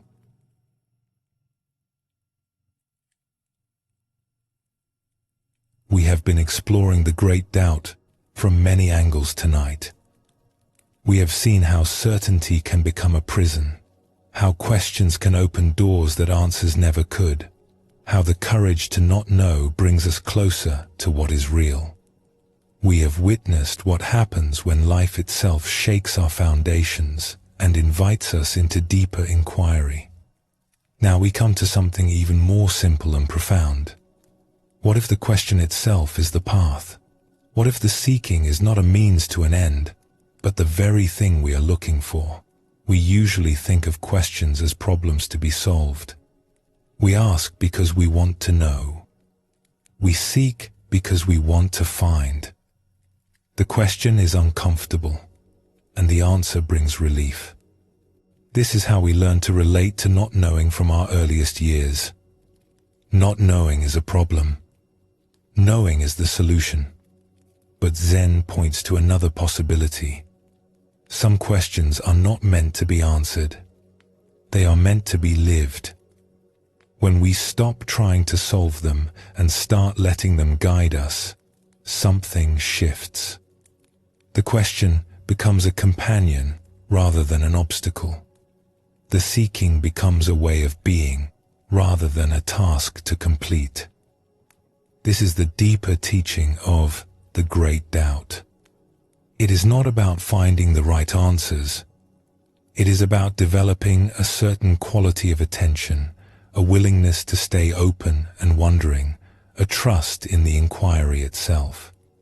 When we live this way, each moment becomes fresh. Each experience becomes an invitation to look deeper. We are no longer rushing toward conclusions. We are present with the mystery as it unfolds. Let us explore a story that shows how one seeker discovered this truth. In a valley where cherry trees bloomed each spring with breathtaking beauty, there lived a young man named Koji, who had been searching for peace his entire adult life. He had tried many things. He had studied with teachers who promised answers. He had practiced disciplines that were supposed to bring enlightenment. He had read countless books and traveled to distant places seeking wisdom. But peace remained just out of reach, like a butterfly that flew away each time he tried to grasp it. Koji was not lazy or insincere. He worked hard at his seeking. He followed instructions carefully. He gave himself fully to each path he tried. But sooner or later, each path disappointed him. The answers he found did not satisfy. The practices he mastered did not bring the peace they promised. Something was always missing. By the time he was 35, Koji was exhausted and discouraged. He had spent half his life seeking and had nothing to show for it. He began to wonder if peace was even possible, or if it was just a dream that some people chased forever without ever catching. One autumn, he heard about an old teacher named Master Ling, who lived alone in the mountains. People said she was different from other teachers. She did not promise answers or teach techniques. People who visited her often came back changed, though they could rarely explain how or why.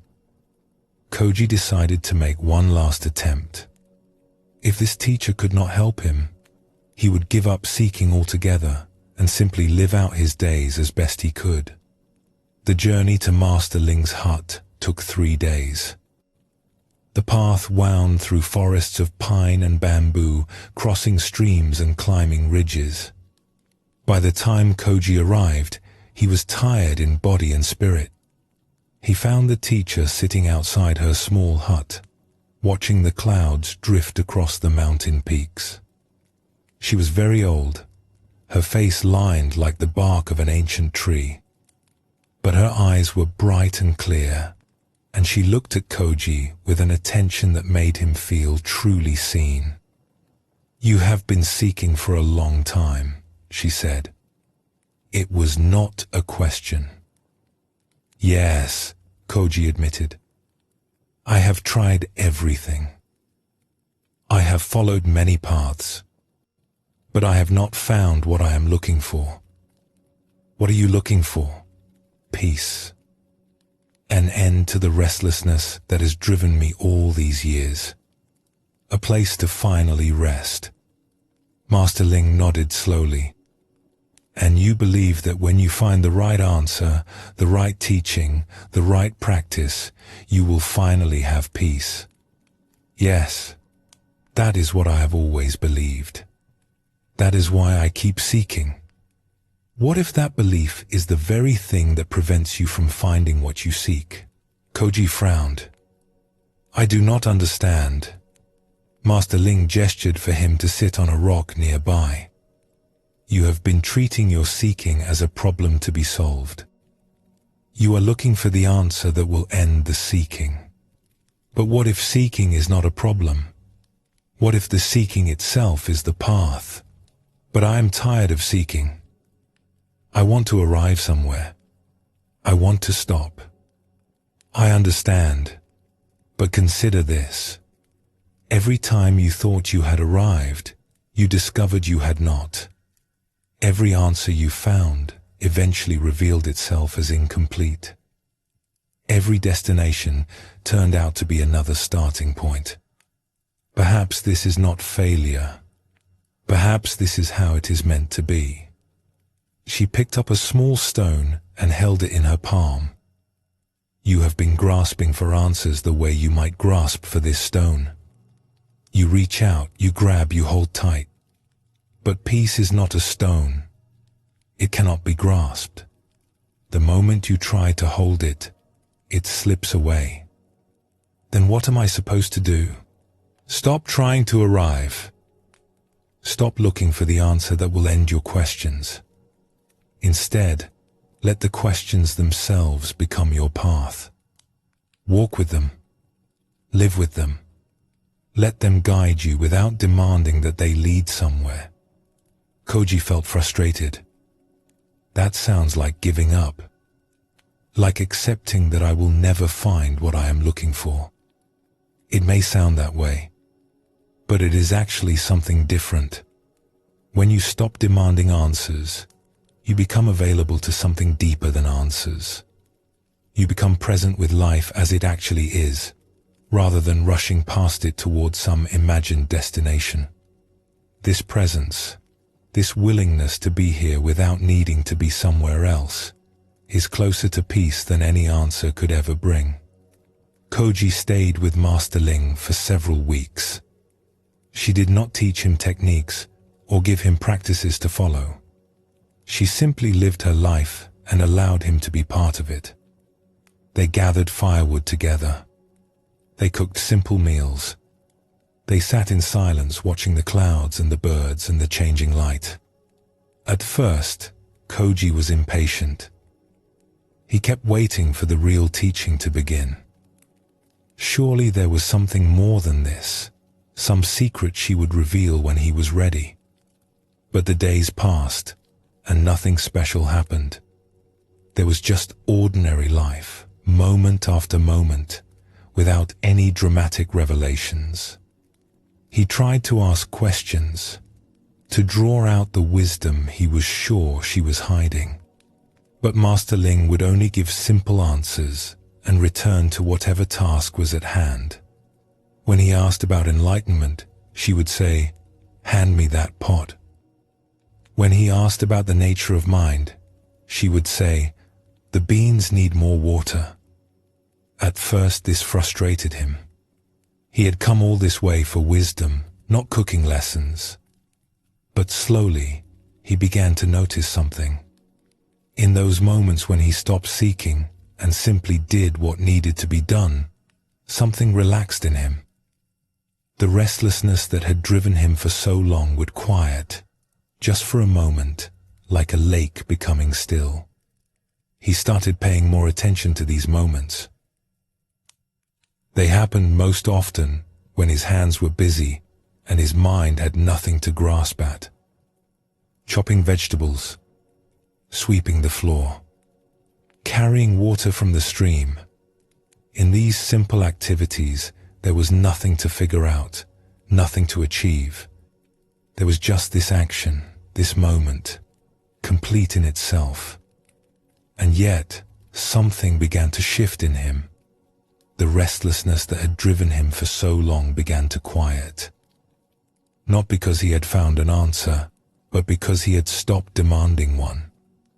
He was simply here, chopping wood, carrying water, watching clouds. The questions he had carried for so long were still there, but they no longer felt like burdens. They felt more like companions, walking beside him through his days. One evening, sitting with Master Ling as the stars emerged, Koji tried to put words to what he was experiencing. "I have not found the answer I was looking for," he said. "But somehow that no longer seems to matter. The question is still here, but it feels different.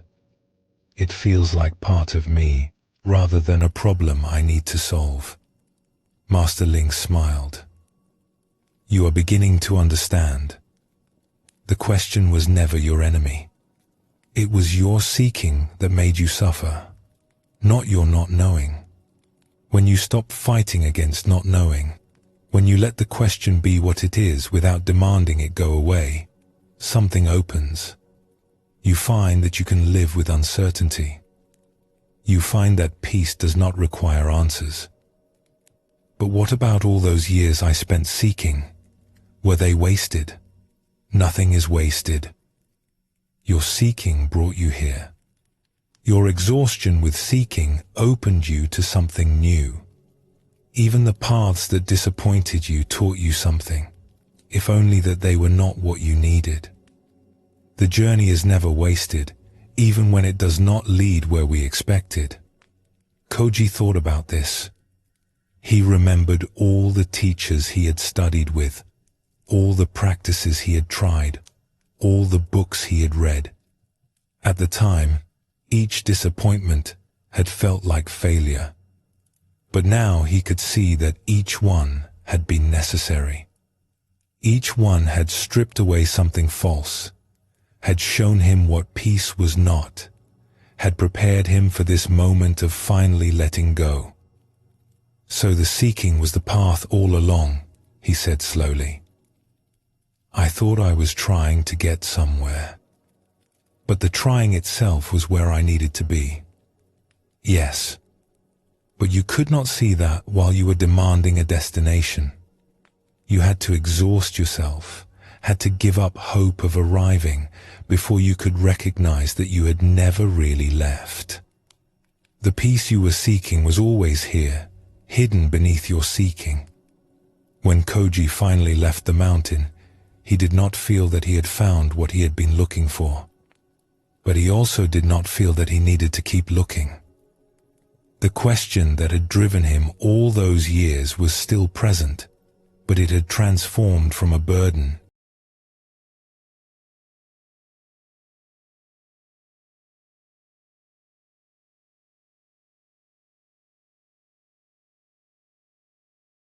But he lived it differently now. He no longer rushed past each moment trying to get somewhere else.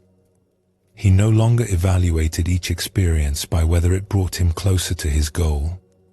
He simply lived, day by day, with his questions as companions rather than problems. Years later, when people asked him if he had found peace, he would smile and say, "I stopped looking for it. And then I realized it had been here all along, hidden beneath all my seeking." This story shows us something essential about the great doubt. Koji spent years treating his questions as obstacles to overcome, problems to solve, burdens to set down. It was only when he stopped fighting against them that he found what he was looking for. We have seen this pattern throughout our exploration tonight. Jiro, the scholar, found freedom not by learning more, but by admitting he did not know. Hana, the potter, rediscovered her art by letting go of her mastery and wondering again. Mira, the guide, found her way when her maps failed, and she had to see with fresh eyes. Sora found peace not by understanding her husband's death, but by accepting that it could not be understood. In each case, the turning point came not from finding answers, but from releasing the demand for them. The great doubt is not about becoming more confused or giving up on truth. It is about changing our relationship with not knowing. When we can hold our questions lightly, when we can let them be present without needing them to be resolved, something shifts. We stop struggling against uncertainty and start living with it. We discover that the ground we were seeking was never far away. It was just hidden beneath our frantic searching. Zen teaches that the path and the goal are not separate. We think we must walk the path in order to reach the goal, as if they were two different things. But the walking itself is what we are looking for. The questioning itself is the answer. When we understand this, we can finally relax. We are not trying to get somewhere else. We are learning to be fully here, with all our questions, all our uncertainty, all our not knowing. This is the peace that does not depend on anything being different than it is. Let us explore another story that reveals more of this teaching. In a town famous for its gardens, there lived a gardener named Emmy, who had tended the same plot of land for 50 years. She had begun as a young woman, learning from her grandmother how to coax beauty from soil and seed. Over the decades, she had created something remarkable, a garden that drew visitors from distant places who wanted to see what she had grown. But Emmy's garden was never finished. This was what made it different from other famous gardens, which were designed and completed and then maintained in their perfect state. Emmy's garden was always changing, always becoming, never arriving at a final form. Each season, she would tear out something that had been there for years and plant something new. Paths that had wound one direction would shift to wind another. Trees that had anchored certain views would be removed to reveal different ones. Visitors, who returned after several years, often could not recognize where they were. So much had changed. Some people criticized this. They said a true gardener would create a masterpiece and then preserve it. They said all this change showed a lack of vision, an inability to commit to a design. But Emmy only smiled at these criticisms. She had long ago stopped caring what others thought of her methods. A young gardener named Shin came to study with her one spring. He had trained in the traditional way, learning to create perfect compositions that would stand unchanged for generations. He admired Emmy's skill but was troubled by her approach. "Teacher," he said one day as they worked together transplanting seedlings, "why do you keep changing everything? Last year you had a beautiful arrangement of stones by the eastern pond. Now they are gone. Did you not like them anymore?" Emmy patted soil around a young plant before answering. "I liked them very much. That is not why I moved them." "Then why?" "Because the garden was becoming fixed. It was starting to feel like a finished thing rather than a living thing. When I looked at those stones, I no longer really saw them. They had become familiar, expected.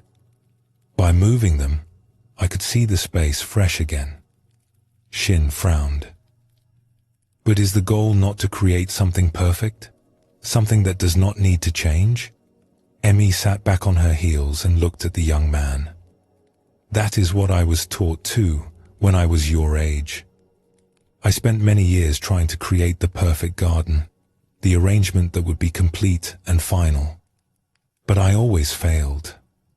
No matter what I did, I would look at it and see something that could be different, something that was not quite right. So you gave up on perfection? No. I discovered that perfection is not a destination. It is not a place you arrive and then stop.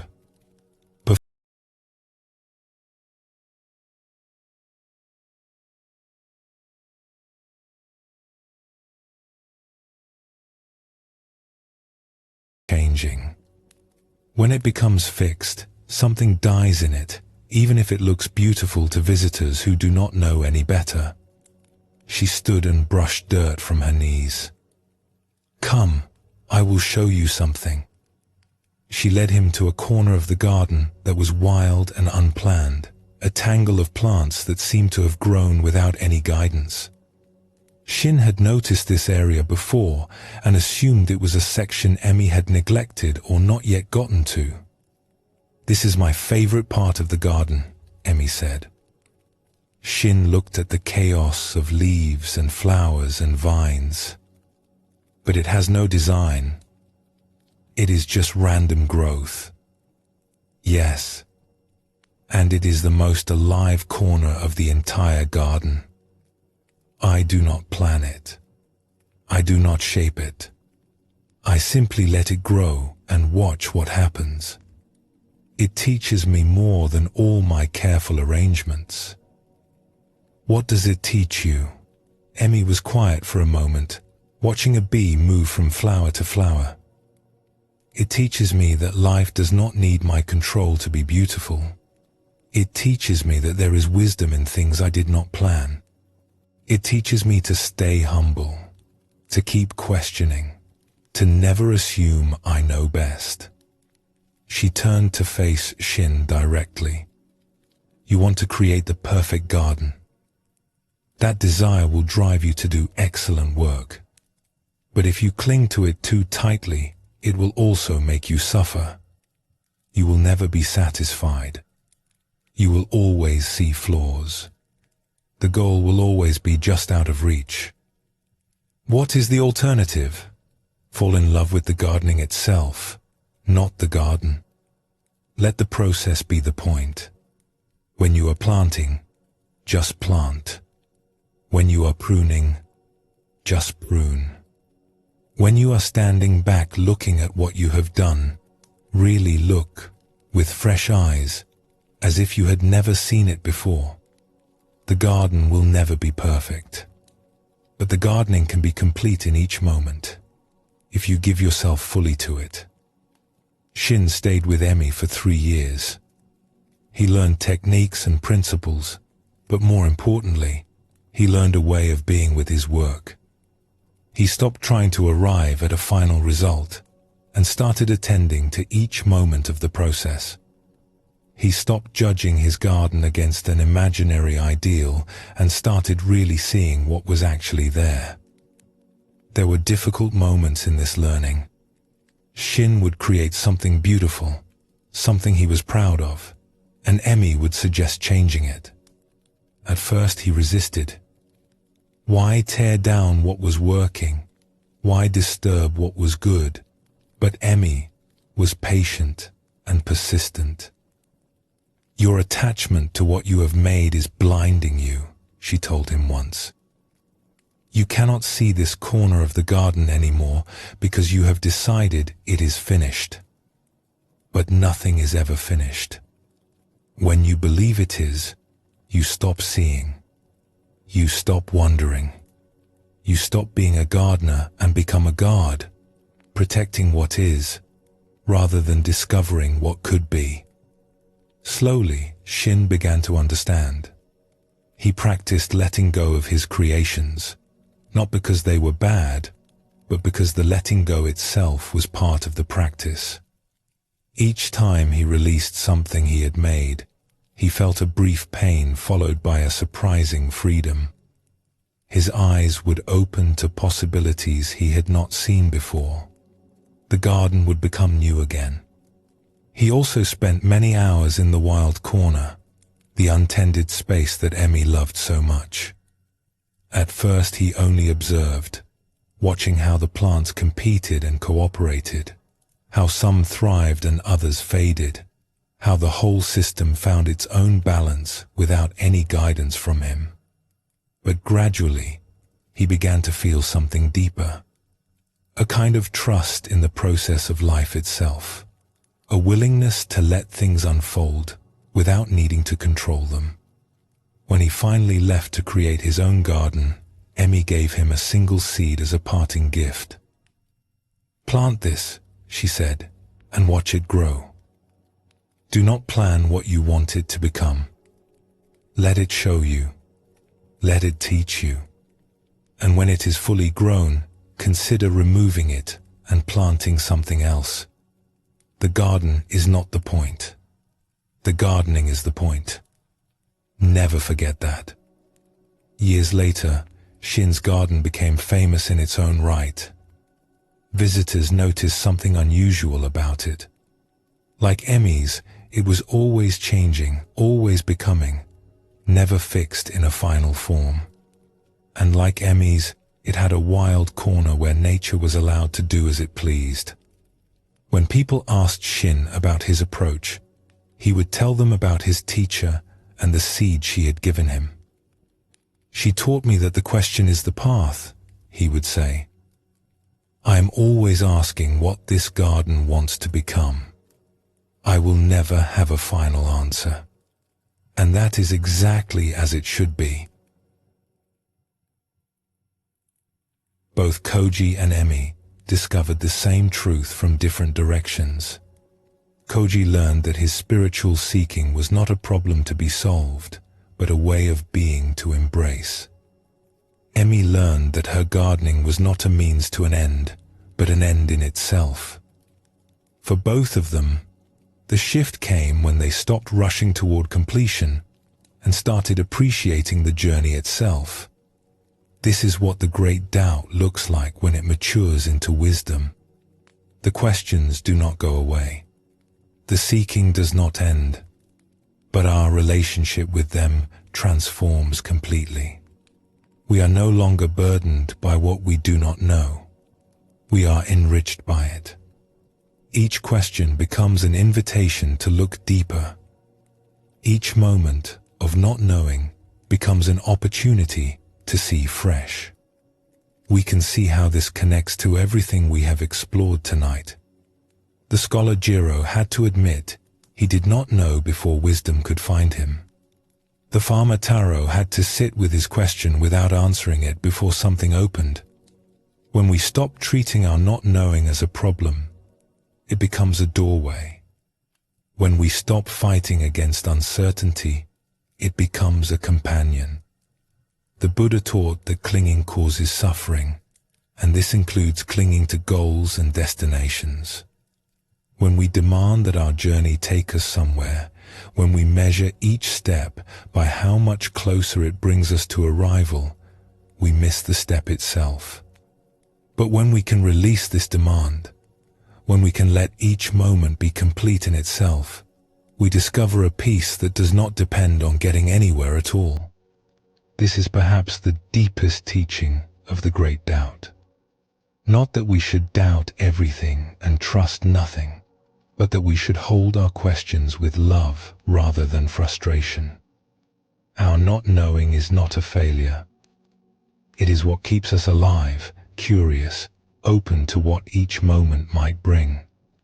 The question is not an obstacle on the path. The question is the path itself.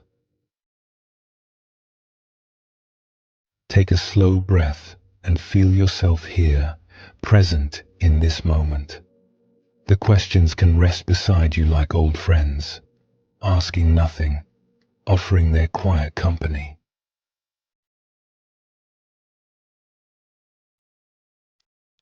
We have traveled far together tonight, exploring the great doubt from many perspectives. Now we come to something that ties all of this together.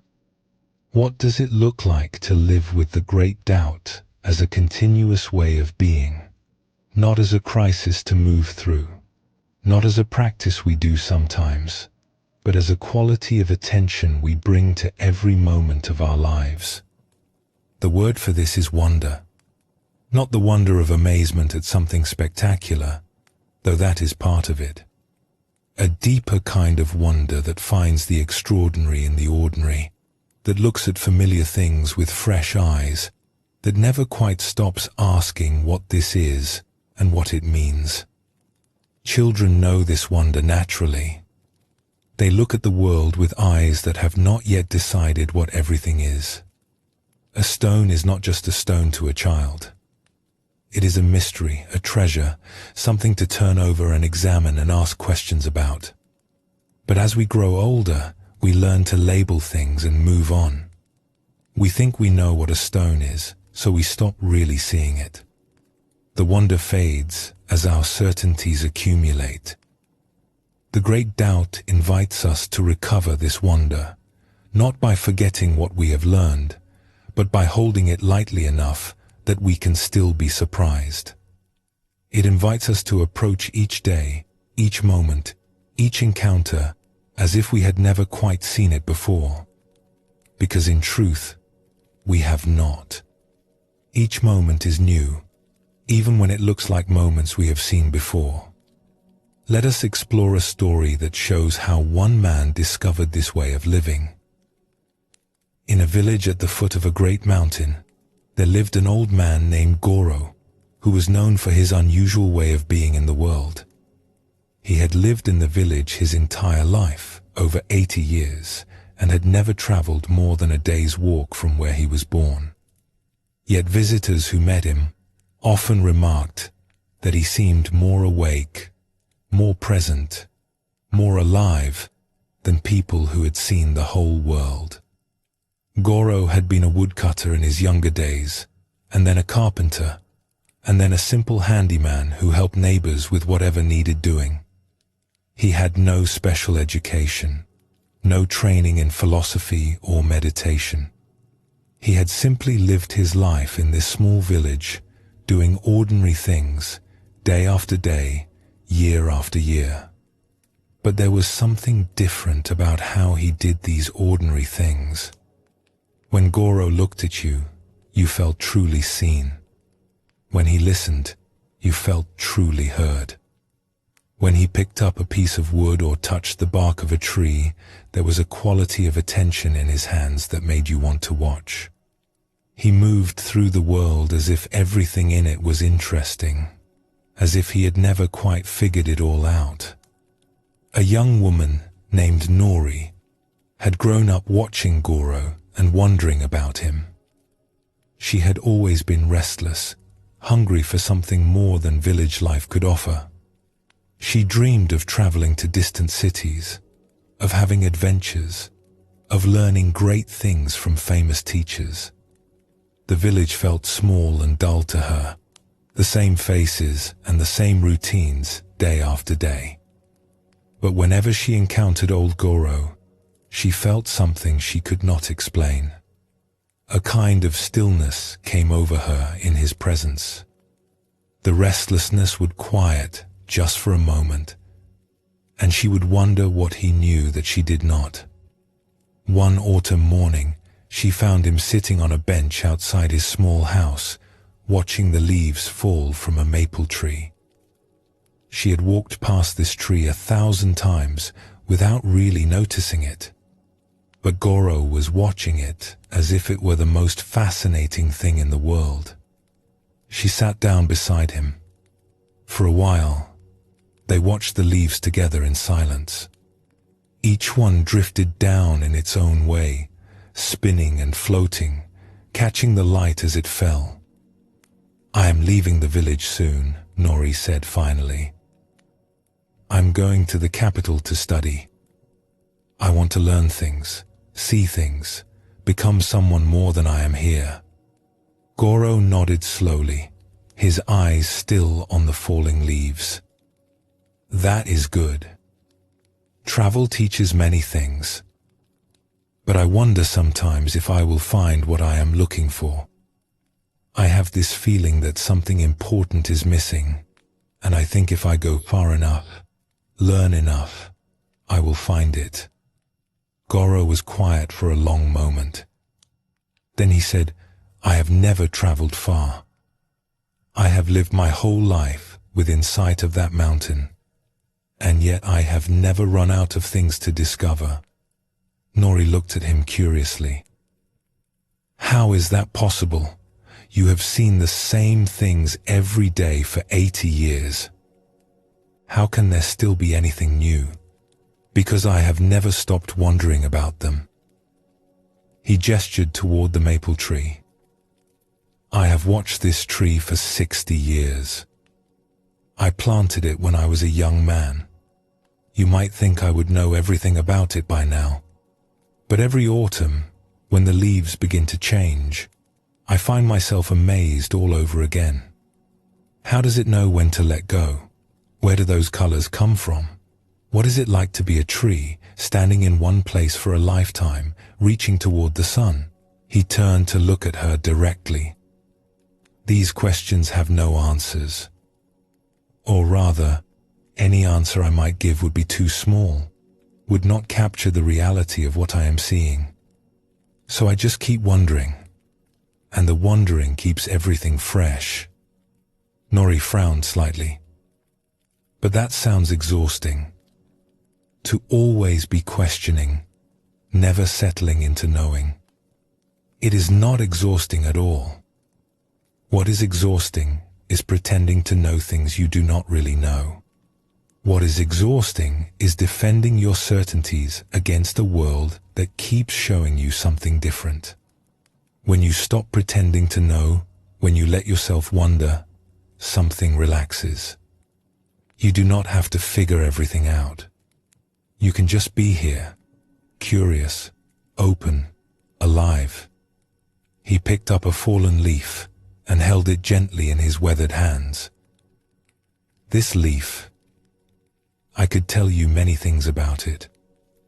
I could name its parts, explain how it grows, describe the process by which it changes color and falls. That knowledge is not wrong, but it is not the whole truth either. The whole truth is bigger than any explanation. When I hold this leaf and really look at it, I touch something my words cannot capture. That is what keeps me wondering after all these years. Nori took the leaf from his hands and looked at it.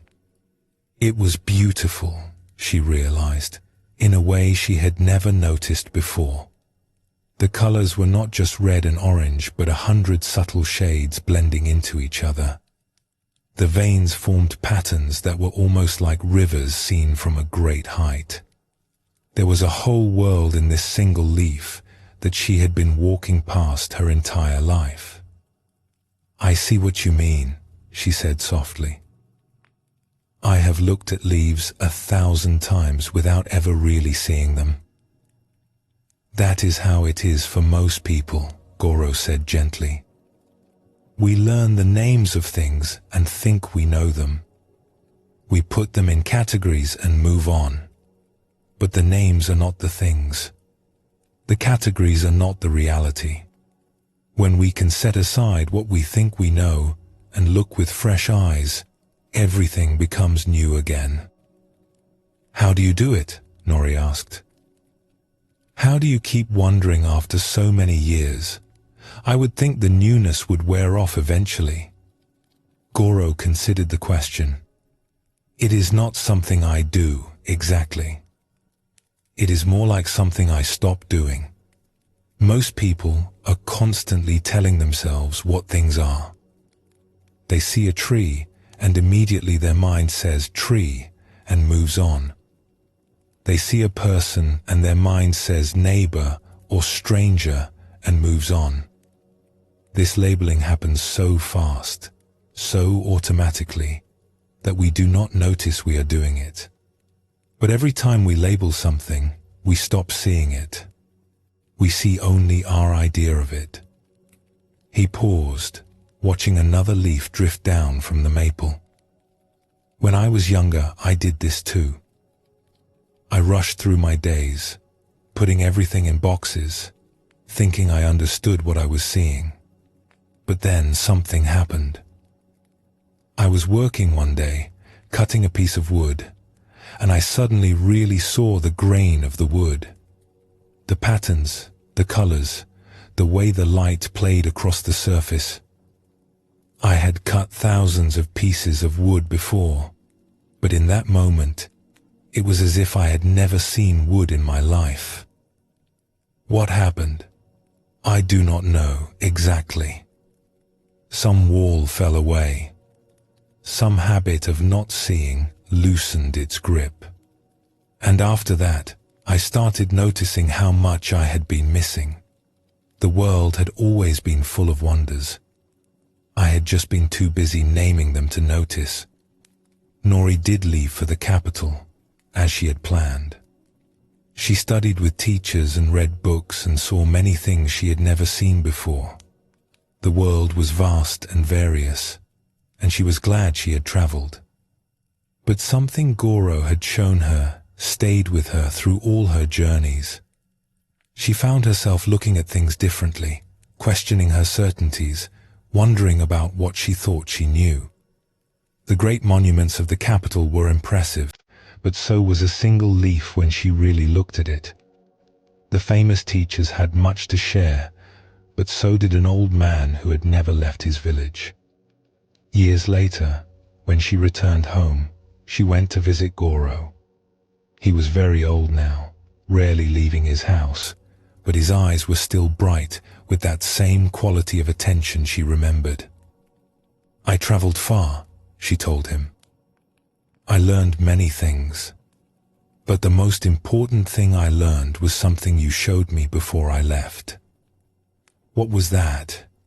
"That wonder is not about how far you go or how much you see. It is about how you look at whatever is in front of you. I could travel the whole world and still miss everything if I thought I already knew what I was seeing. Or I could stay in one place my whole life and never run out of discoveries if I kept wondering." She paused, remembering all the places she had been, all the things she had seen. The great temples and busy markets, the mountains and rivers and foreign faces. They had been wonders, every one of them. But so had the maple tree in front of Goro's house. So had the familiar streets of her village. The wonder had not been in the places. It had been in her way of seeing. "I used to think this village was too small for me," she continued. "I thought I needed to go somewhere bigger, somewhere more exciting. But now I see that no place is small if you really look at it. And no place is big enough if you are not really looking." Goro smiled, that gentle smile she remembered from childhood. "You have learned well. The world is infinite, not because it is large, but because it cannot be exhausted by our understanding. Every leaf, every stone, every face contains more than we can ever fully know. When we remember this, we can never be bored. We can never run out of things to discover. The wonder never ends." This story shows us what it looks like to live with the great doubt as a way of being. Goro had not achieved anything special. He had not attained enlightenment or gained secret knowledge. He had simply never stopped wondering about the world around him. His questions kept everything fresh, even after 80 years of seeing the same village, the same mountain, the same trees. We have seen throughout our exploration tonight how the great doubt can transform our relationship with not knowing. The scholar Jiro found freedom when he admitted the limits of his learning. The potter Hana rediscovered her art when she approached her clay with fresh questions. The widow Sora found peace when she stopped demanding that her loss make sense. The seeker Koji found rest when he stopped trying to arrive and let the journey be enough. What Goro shows us is that this transformation does not have to be a one-time event. It can become a way of living, a continuous openness to wonder that colors every moment of our days. The great doubt is not something we practice only in crisis or meditation. It can be present in how we look at a falling leaf, how we listen to a friend, how we taste our food, how we feel the air on our skin. Zen teaches that enlightenment is not a destination, but a way of seeing. It is not something we achieve once and then possess forever. It is something we practice moment by moment, staying awake to the freshness of each experience, releasing our grip on what we think we know. When we live this way, ordinary life becomes extraordinary. The familiar becomes mysterious again. We discover that we have been walking through a world of wonders all along, too busy with our certainties to notice. Let us explore another story that reveals more of this teaching. In a town known for its school, there lived a teacher named Master Shu, who had an unusual way of instructing his students. Where other teachers gave lectures and explanations, Master Shu asked questions. Where others provided answers, he offered more questions. Some students found this frustrating. Others found it liberating. Shu had been teaching for over 30 years. He had begun in the traditional way, filling his students with knowledge, testing them on what they had memorized, measuring their progress by how many right answers they could give. He had been good at this kind of teaching, and his students had done well by the usual deadness in their eyes when they did so. They were not really thinking. They were just retrieving information he had stored in their minds. The knowledge had not come alive in them. He started experimenting with a different approach. Instead of telling students what to think, he began asking them questions that made them think for themselves. Instead of giving answers, he would respond to their answers with more questions, pushing them deeper, helping them discover the limits of what they thought they knew. At first, many students resisted. They wanted to be told the right answers. They wanted to memorize and move on. The constant questioning made them uncomfortable. But those who stayed with it began to change. Their eyes came alive. They started thinking instead of just remembering. They discovered that learning was not about collecting answers, but about deepening questions. A young man named Haru came to study with Master Shu, hoping to gain knowledge that would help him succeed in life. He was ambitious and clever, quick to grasp ideas and eager to show what he knew. He expected to impress his teacher with his intelligence. But Master Shu did not seem interested in being impressed. When Haru gave clever answers, the teacher would simply ask another question. When Haru displayed his knowledge, Shu would probe until he found the edges of that knowledge, the places where certainty gave way to confusion. "Why do you keep questioning me?" Haru asked one day, frustrated. "I gave you the correct answer." "Why is that not enough?" Master Shu smiled gently. "The correct answer is like a door that is closed. It ends the inquiry. But I am not interested in ending your inquiry. I am interested in opening it wider. But what is the point of learning if not to find the right answers? The point of learning is to become more alive, to see more clearly, to think more deeply. Answers can help with this, but they can also hinder. When you believe you have the right answer, you stop looking. You close the door. The world becomes smaller. He picked up a brush and drew a circle on a piece of paper. This circle represents what you know. Everything inside is familiar territory. You have explored it, mapped it, understood it. But look at the edge of the circle. That edge is where your knowledge meets your ignorance. And here is something interesting. The bigger the circle grows, the longer the edge becomes.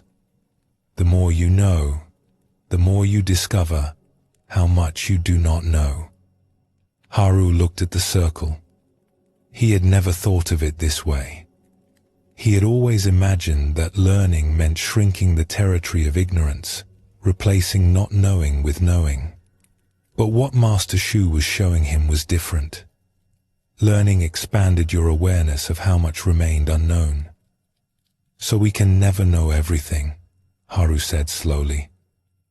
No, and that is not a failure. That is what keeps us humble. That is what keeps us curious. That is what keeps us alive. The moment you think you know everything worth knowing, you have stopped growing. You have become a closed door instead of an open one. Over the months that followed, Haru's relationship with learning transformed. He stopped trying to accumulate answers and started cultivating questions. He found that the best questions were the ones that could not be easily answered, the ones that opened up new territory for exploration. These questions became more valuable to him than any answers he had collected before. He also noticed something changing in how he moved through the world. He had always been quick to judge, quick to categorize, quick to decide what things were and how they worked. Now he found himself pausing more often, looking more carefully, wondering about things he would have dismissed before. One evening, walking home from his studies, he stopped to watch the sunset. He had seen hundreds of sunsets in his life and had never given them much thought. They were just something that happened at the end of each day. But now he found himself genuinely wondering, what is light, really? Why do these colors appear? What is it about this sight that moves something in me? He had no answers to these questions, and for the first time,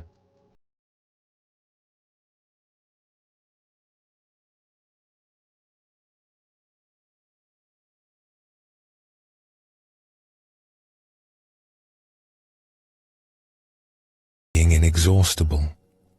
He stood there until the last colors faded from the sky, something he had never done before.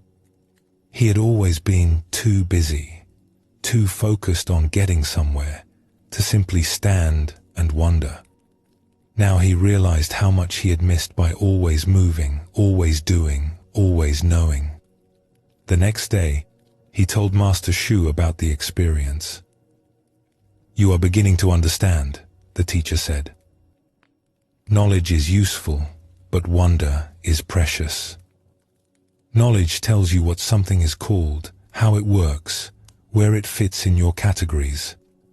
Wonder lets you meet it fresh, without all those filters.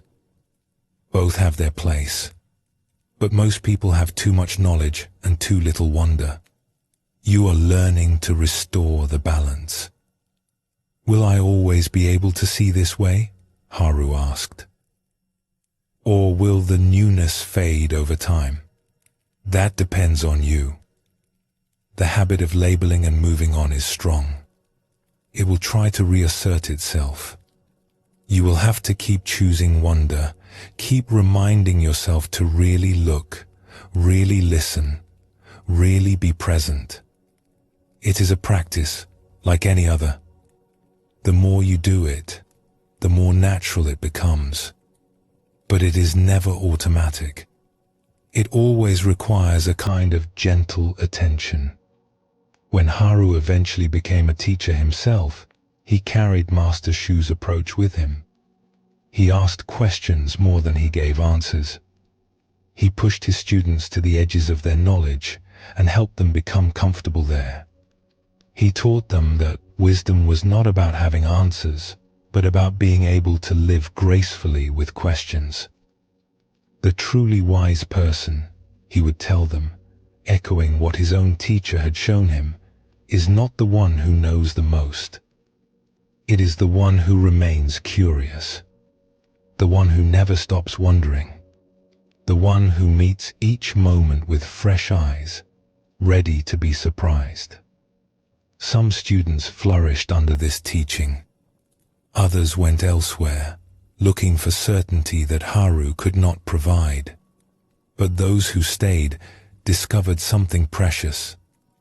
They learned to love their questions. They learned to see not knowing as a gift rather than a burden. They learned that the world was bigger and stranger and more wonderful than any answer could contain. Both Goro and Master Shu show us what it means to live in wonder as a continuous practice. Goro found infinite discovery in a single village by never stopping his questioning. Shu taught his students that wisdom lives at the edge where knowing meets not knowing, and that this edge expands the more we learn. This is the mature fruit of the great doubt. It begins perhaps in crisis or confusion, when our certainties fail and we are forced to question. But it does not have to end there. It can grow into a way of being that transforms everything. The world becomes fresh again. Ordinary things reveal hidden depths. We discover that boredom and staleness were never about the world being dull. They were about us forgetting to wonder. Zen teaches us that every moment is an opportunity for awakening. Not because special moments contain special truths, but because any moment, fully met with presence and openness, reveals the mystery at the heart of existence. When we approach life with the great doubt as our companion, we stop sleepwalking through our days. We become available to what is actually here, in all its strangeness and beauty. The questions we have explored tonight do not need to be resolved. They can live in us, keeping us humble, keeping us curious, keeping us alive to the wonder that surrounds us always. What is this? Who am I? What remains when certainty falls away? These questions are not problems. They are doorways that never close. They are invitations that never expire. They are the path itself, stretching endlessly before us, always fresh, always new. Take a breath now and feel yourself present in this moment. Let your eyes soften as if seeing the world for the first time. There is wonder here, quiet and patient, waiting for you to notice.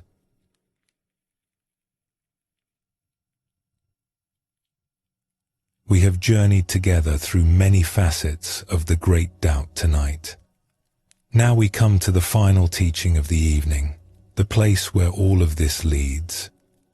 After all the questioning, after all the wondering, after all the releasing of certainty, what remains? Where does the great doubt finally bring us to rest? The answer is beautifully simple. It brings us here, to this moment, to this breath, to the quiet presence that exists before all our questions and remains after they have done their work.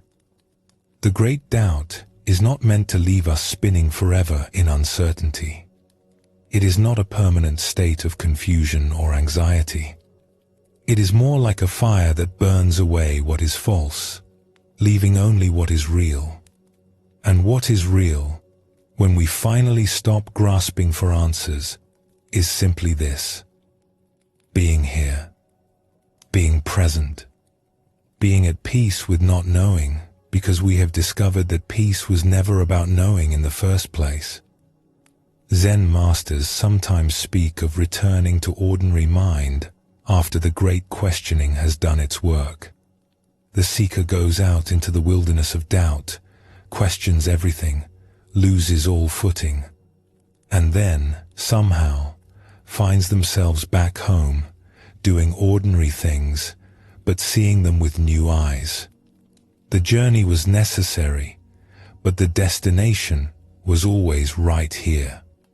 Tonight, as we prepare for rest, we can let the questions settle. They do not need to be resolved.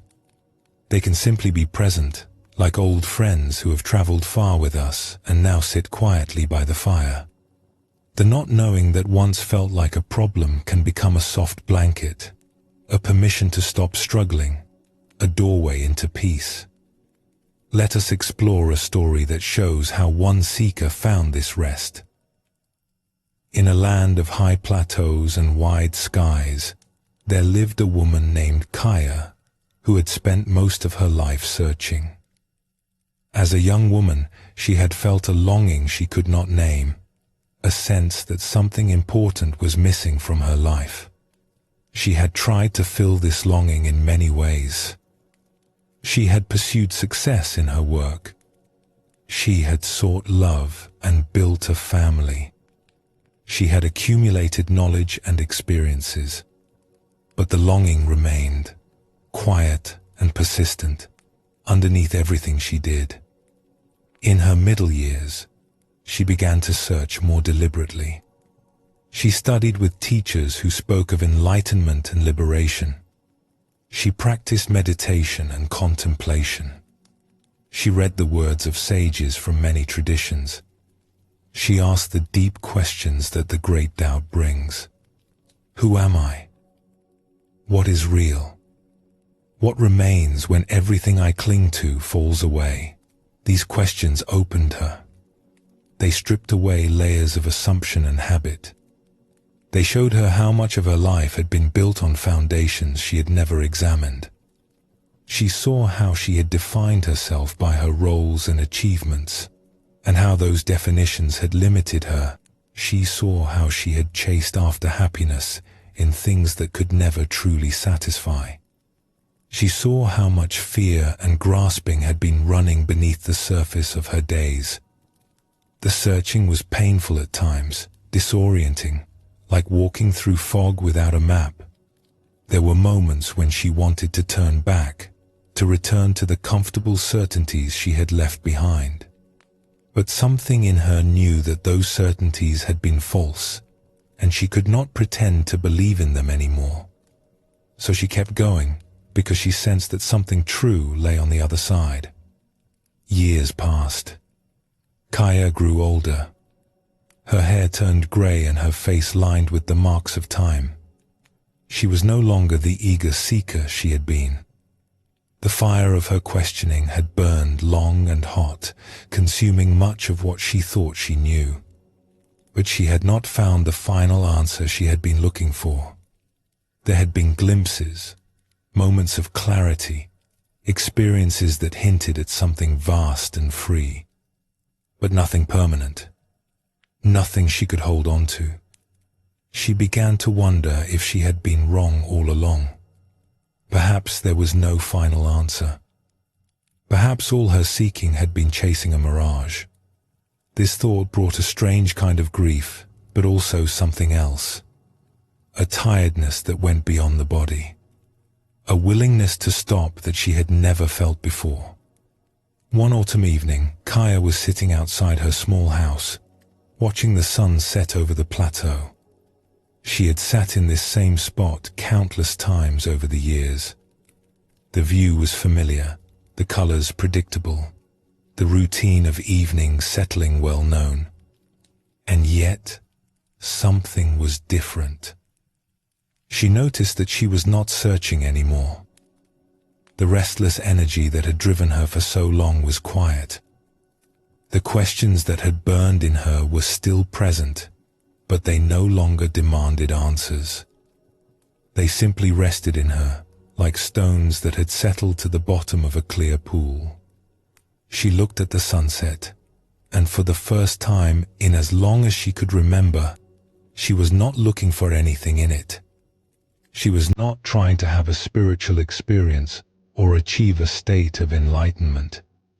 She was just looking, just present, just here. The colors deepened as the sun approached the horizon.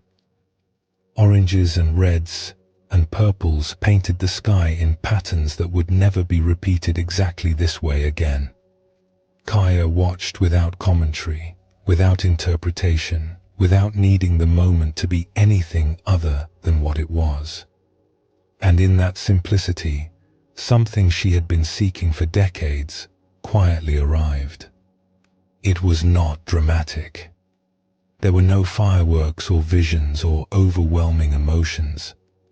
There was just this: the sky, the colors, the cool air on her skin, the sound of birds settling for the night, her own breath, rising and falling, a completeness that needed nothing added. She realized, with a gentle surprise, that this was what she had been looking for all along. Not a special state, not a final answer, not enlightenment as she had imagined it. Just this ordinary moment, fully met, without the veil of seeking hanging between her and what was here. The questions had not been answered. They had simply stopped mattering, or rather, they had done their work and could now rest. They had burned away her false certainties, her grasping for something other than what was present, her belief that peace was somewhere else, some other time, some achievement yet to come. What remained was just being here. And being here, it turned out, was enough. She sat until the stars came out, feeling no need to move or do anything at all. The peace she had sought for so long was not an experience that came and went. It was more like the ground itself, always present, always supporting, whether she noticed it or not. Her years of seeking had not created this peace. They had simply worn away the barriers that had kept her from seeing it.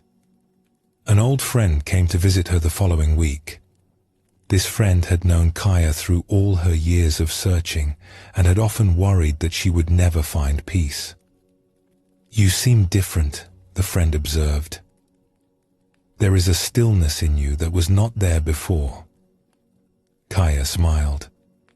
"I stopped looking." "Did you find what you were looking for?" Kaya considered the question. How could she explain what had happened?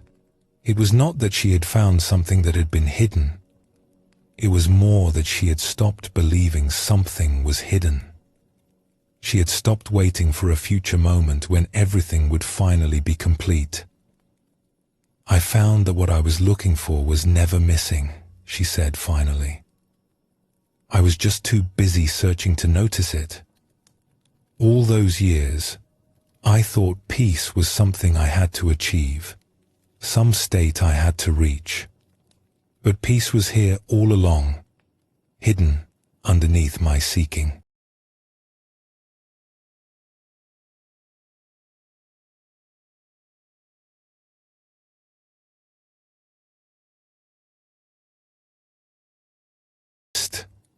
No, the searching was necessary. I could not have simply decided to stop seeking. The seeking had to run its course. It had to burn through everything I thought I knew, everything I was grasping at, everything I believed would save me. Only when there was nothing left to seek did I discover that nothing had ever been missing. Her friend looked puzzled. "But you asked so many questions. You doubted everything. What happened to all that doubt?" Kaya looked out at the plateau, at the familiar landscape she had seen every day for years. "The doubt is still here. I still do not know who I am, not really. I still cannot explain what this life is or why anything exists. The questions remain, but they do not trouble me anymore. They have become companions rather than tormentors.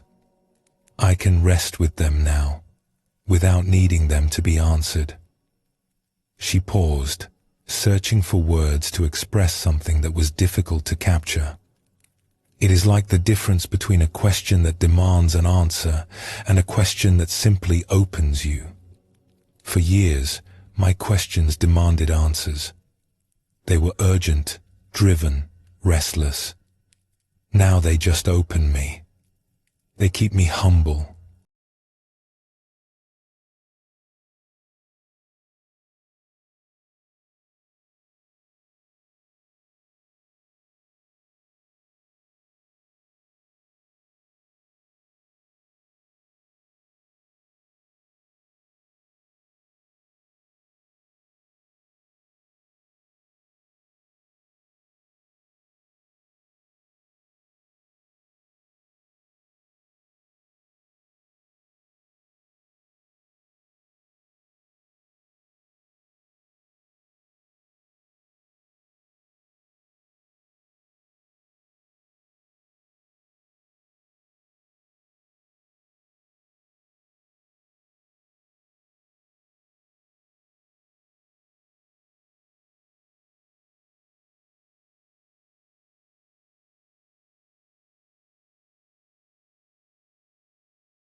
Again and again. The scholar Jiro found wisdom when he admitted he did not know. The potter Hana found her art alive again when she released her mastery and wondered. The guide Mira found her way when her maps failed, and she had to see fresh. The widow Sora found peace when she stopped demanding that her loss make sense. The merchant Bowen found freedom when he released his need to control. The seeker Koji found rest when he let the journey be the destination. The gardener Emmy found her garden most alive when she kept it always changing. The old man Goro found infinite discovery in a single village by never stopping his wandering. Each of them discovered the same truth from a different angle. Not knowing is not a problem to be solved. It is a doorway to be entered. When we can rest in not knowing, when we can hold our questions lightly, when we can stop demanding that life makes sense before we will be at peace, something opens. We find ourselves at home in the mystery. We discover that we were always at home. We just could not see it through all our seeking. This is the deepest teaching of the Great Doubt. It is not about finding answers. It is about transforming our relationship with questions. It is not about achieving certainty. It is about discovering that peace does not require certainty. We can rest without knowing. We can be at ease with mystery. We can let the questions live in us as companions rather than tormentors, as openings rather than problems. Let us explore one final story that shows this truth. In a monastery where monks had practiced for many generations, there lived an old teacher named Master Wen, who was known for saying very little. Other teachers gave long lectures and detailed instructions. Master Wen mostly sat in silence. When students asked him questions, he would often just smile or nod or shake his head. Words, when they came from him, were rare and precious. A young monk named Taro had been at the monastery for several years. He had studied with the other teachers and learned many things.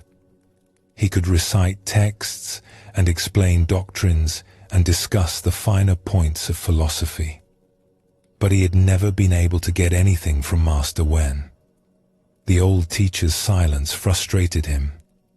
One evening, Taro found Master Wen sitting alone in the garden, watching the moon rise. He sat down nearby, determined to finally get some teaching from this mysterious old man. "Master, I have studied here for years. I have learned much from the other teachers, but I have never understood what you are trying to teach. You say nothing. You give no instructions. What is your teaching?" Master Wen did not answer immediately. He continued watching the moon, which was nearly full and very bright. The garden was silver with its light. Finally he spoke. "What are you seeking?" Taro had prepared for this. "I am seeking understanding. I want to know the truth about life, about myself, about the nature of reality." "And have you found it?" Taro hesitated. "I have found pieces. I have had insights. But there is always more. The final understanding still eludes me." Master Wen nodded slowly. "And you believe that when you find this final understanding, you will be at peace?" "Yes, that is what I believe." The old teacher turned to look at Taro directly. His eyes were calm and deep, reflecting the moonlight. "What if there is no final understanding? What if the peace you are seeking does not come from understanding at all?" Taro felt confused. "Then what is the point of all this study? Why do we spend years learning and practicing?" "The study and practice are useful. They clear away certain confusions. They prepare the ground. But they cannot give you what you are really seeking. No teaching can give it to you. No understanding can capture it." "Then what can?" Master Wen smiled gently. "Nothing. That is the secret. Nothing gives it to you because it is not something that can be given or achieved or understood. It is simply what is here when you stop seeking. It is what remains when all your questions have exhausted themselves. It is this moment, just as it is, without needing anything added." He gestured at the garden around them, the moonlit stones and trees, the soft sounds of night. "This, right now, this is what you have been looking for. But as long as you keep seeking for something else, you cannot see it. As long as you believe peace is somewhere other than here, something other than this, you will miss it." Taro looked around at the garden. He had sat in this garden many times, but always his mind had been elsewhere, thinking about teachings, planning his practice, seeking understanding.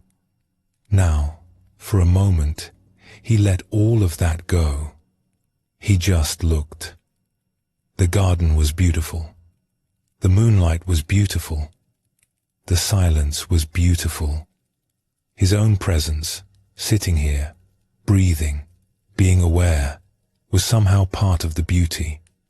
There was nothing missing. There was nothing that needed to be added or achieved or understood. He noticed the way the moon's shadows fell across the stones, creating patterns that would shift as the night went on. He heard the small sounds of the garden at night, insects and wind, and the distant call of a night bird. He felt the cool air on his skin and the solid ground beneath him. All of it was simply here, asking nothing, offering everything. The seeking mind tried to rise again, tried to turn this into an experience to be grasped and understood. But Taro let it settle. He did not need to make anything of this moment. He did not need to remember it or repeat it or understand what it meant. He could simply be here, in the middle of it, part of the moonlight and the silence and the mystery. "I see," he said softly. And then, realizing that even this was too much, he said nothing more. They sat together in silence as the moon rose higher. No teaching was given. No understanding was transmitted. There was just this: two people sitting in a garden, moonlight on stones. The mystery of being alive, neither understood nor needing to be understood. When they finally rose to return to their rooms, Master Wen placed a hand briefly on Taro's shoulder. It was the most intimate gesture Taro had ever seen from the old teacher.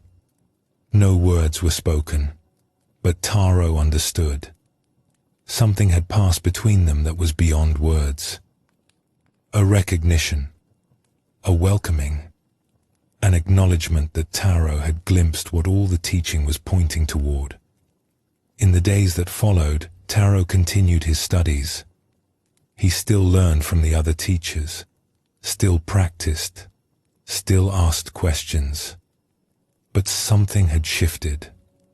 He no longer believed that peace was waiting for him at the end of his seeking.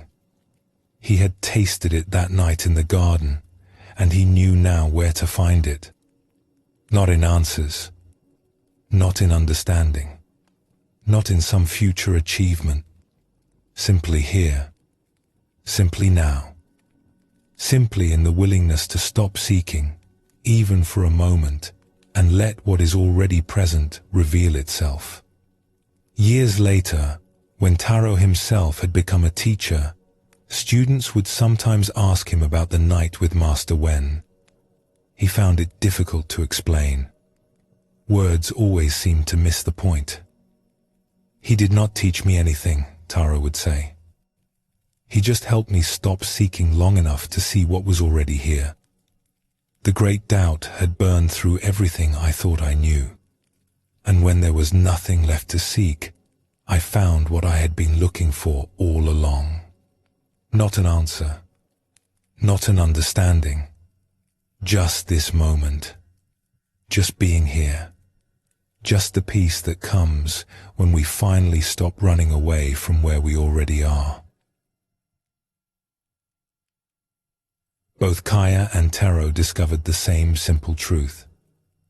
After all the questioning, after all the seeking, after all the burning away of false certainties, what remains is just this moment, this breath, this presence that was here all along, waiting for us to stop running past it. The great doubt does not leave us lost. It brings us home. It strips away everything we do not need, everything we were clinging to that was blocking our view. And when the stripping is done, we find ourselves exactly where we started, but seeing it for the first time. The ordinary world, the ordinary moment, the ordinary act of being alive, revealed as the extraordinary gift it always was. Throughout our journey tonight, we have met many travelers on this path. Jiro the scholar, who discovered wisdom by admitting he did not know. Yuki, who received an impossible question and found stillness in the gaps between her thoughts. Taro the farmer, who asked, "What is this?" until something opened. Hana the potter, who found her art alive again when she wondered. Master Wen, who set down his reputation and found freedom. Mira the guide, who learned to see when her maps failed. Sora, who found peace by accepting what could not be understood. Bowen, who learned to dance with life instead of controlling it. Koji, who discovered that seeking itself was the path. Emmy the gardener, who kept everything alive by keeping everything changing. Goro, who found infinite wonder in a single village. Master Shu and Haru, who learned that the edge of not knowing is where we come most alive. Each of these stories points to the same truth. The great doubt is not our enemy. It is a gift that burns away what we do not need and reveals what was always here. Not knowing is not a problem. It is a doorway into peace. Zen teaches that enlightenment is not somewhere else. It is here. It is not something special to achieve. It is the most ordinary thing in the world, which is simply being present, simply being aware, simply being at peace with what is. The great doubt clears the way for us to see this. It burns away our illusions of needing something more. And what remains is enough. It was always enough. We just could not see it before. As you rest here now, you do not need to resolve any questions. You do not need to understand anything. You do not need to achieve any state or reach any goal. The questions can rest beside you, quiet companions who have traveled far and now sit peacefully as night deepens. The not knowing can become a soft space, an openness, a permission to simply be. This moment is complete. This breath is enough. You are already home. You have always been home. The great doubt has simply helped you see it. Let your eyes close gently now and feel the weight of your body settling. The questions can rest. The seeking can rest. There is nothing more you need to know tonight.